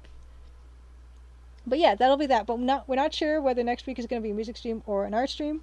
At the moment, though, we're going to find someone to raid. And we're going to look for speedrunners, right? And actually, we're going to look at Nether UX, in fact, on the Twitch. If they're still on. First, we got to look for the Crimson Diamond. Yeah, wow, Twitch is kind of slow. I should probably turn off Photoshop while I'm doing this. But let's save this to my Google Drive. You guys can't see this part, don't worry about it. It's gonna be okay. Save to Google Drive. Okay. Thanks for coming, you guys. Yeah, we're just gonna find someone to stream, someone to raid. Wonderful to see you guys. This was a wonderful stream to be on. You guys were super hype trainy today, which was nice too.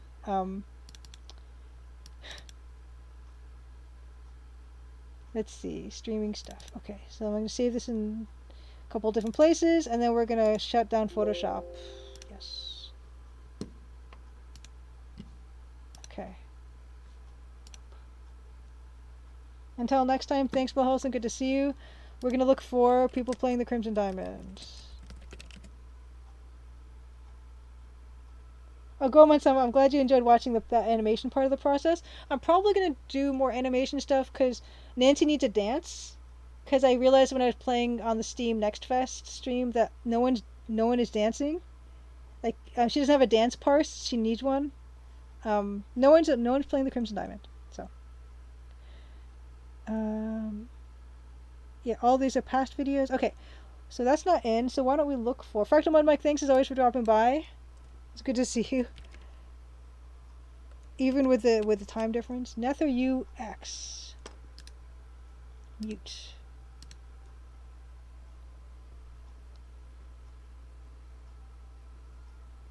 Oh, Mousemas, thank you guys for helping me handle the tech stuff. Evil Tentacle, have a great night. It was good to see you as always. We're just gonna see here about how Nether UX is going with the stream. First time in a world of horror. Perfect Halloween stream. The art I'm in love with too, so this is perfect. And this was in the pixel art talk I gave for the IGDA.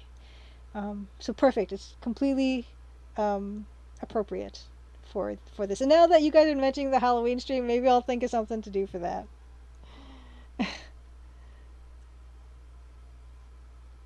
Okay, so the ad is coming down. Oh, cool! They've got one of those like avatar things. Oh, Suspiria72, thanks for lurking, and yeah, please check the demo out. Let me know what you think. Have a great night. Good to see you. Yeah, so why don't we do this? Because I love this game is fantastic. So I'm going to raid. How do I copy this? No, okay, well I spelled it right the first time anyway, so why don't we do that? Slash raid. Yes. Them. Oh, it's a farewell Nova Scotia. Farewell to Nova Scotia. It's a lovely song. Perfect song to sign off on. Nether UX. Rating. Double checking spelling. World of Horror. Do we have a raid message? Oh, has follower or is a subscriber only chat? This channel has. Okay, so this. Okay, so in order to do a raid message, we're gonna have to follow. So I'm going to follow. Okay. Okay. Verified accounts only chat. Oop. Oh, whoops! I just got rid of their message about how they like to chat, their chat rules. But I'm probably usually going to be like, don't spoil anything, be nice, which I think we're pretty good on. Raid message will be, Crimson Diamond Scary is woo scary. No, spooky? Woo spooky. And if you have them, emote. But you're gonna have to follow them first to say anything. But I'll see you guys over there. Thanks again for this, and we'll figure something out for Halloween. We don't know. All right. Raiden now. Have a great night.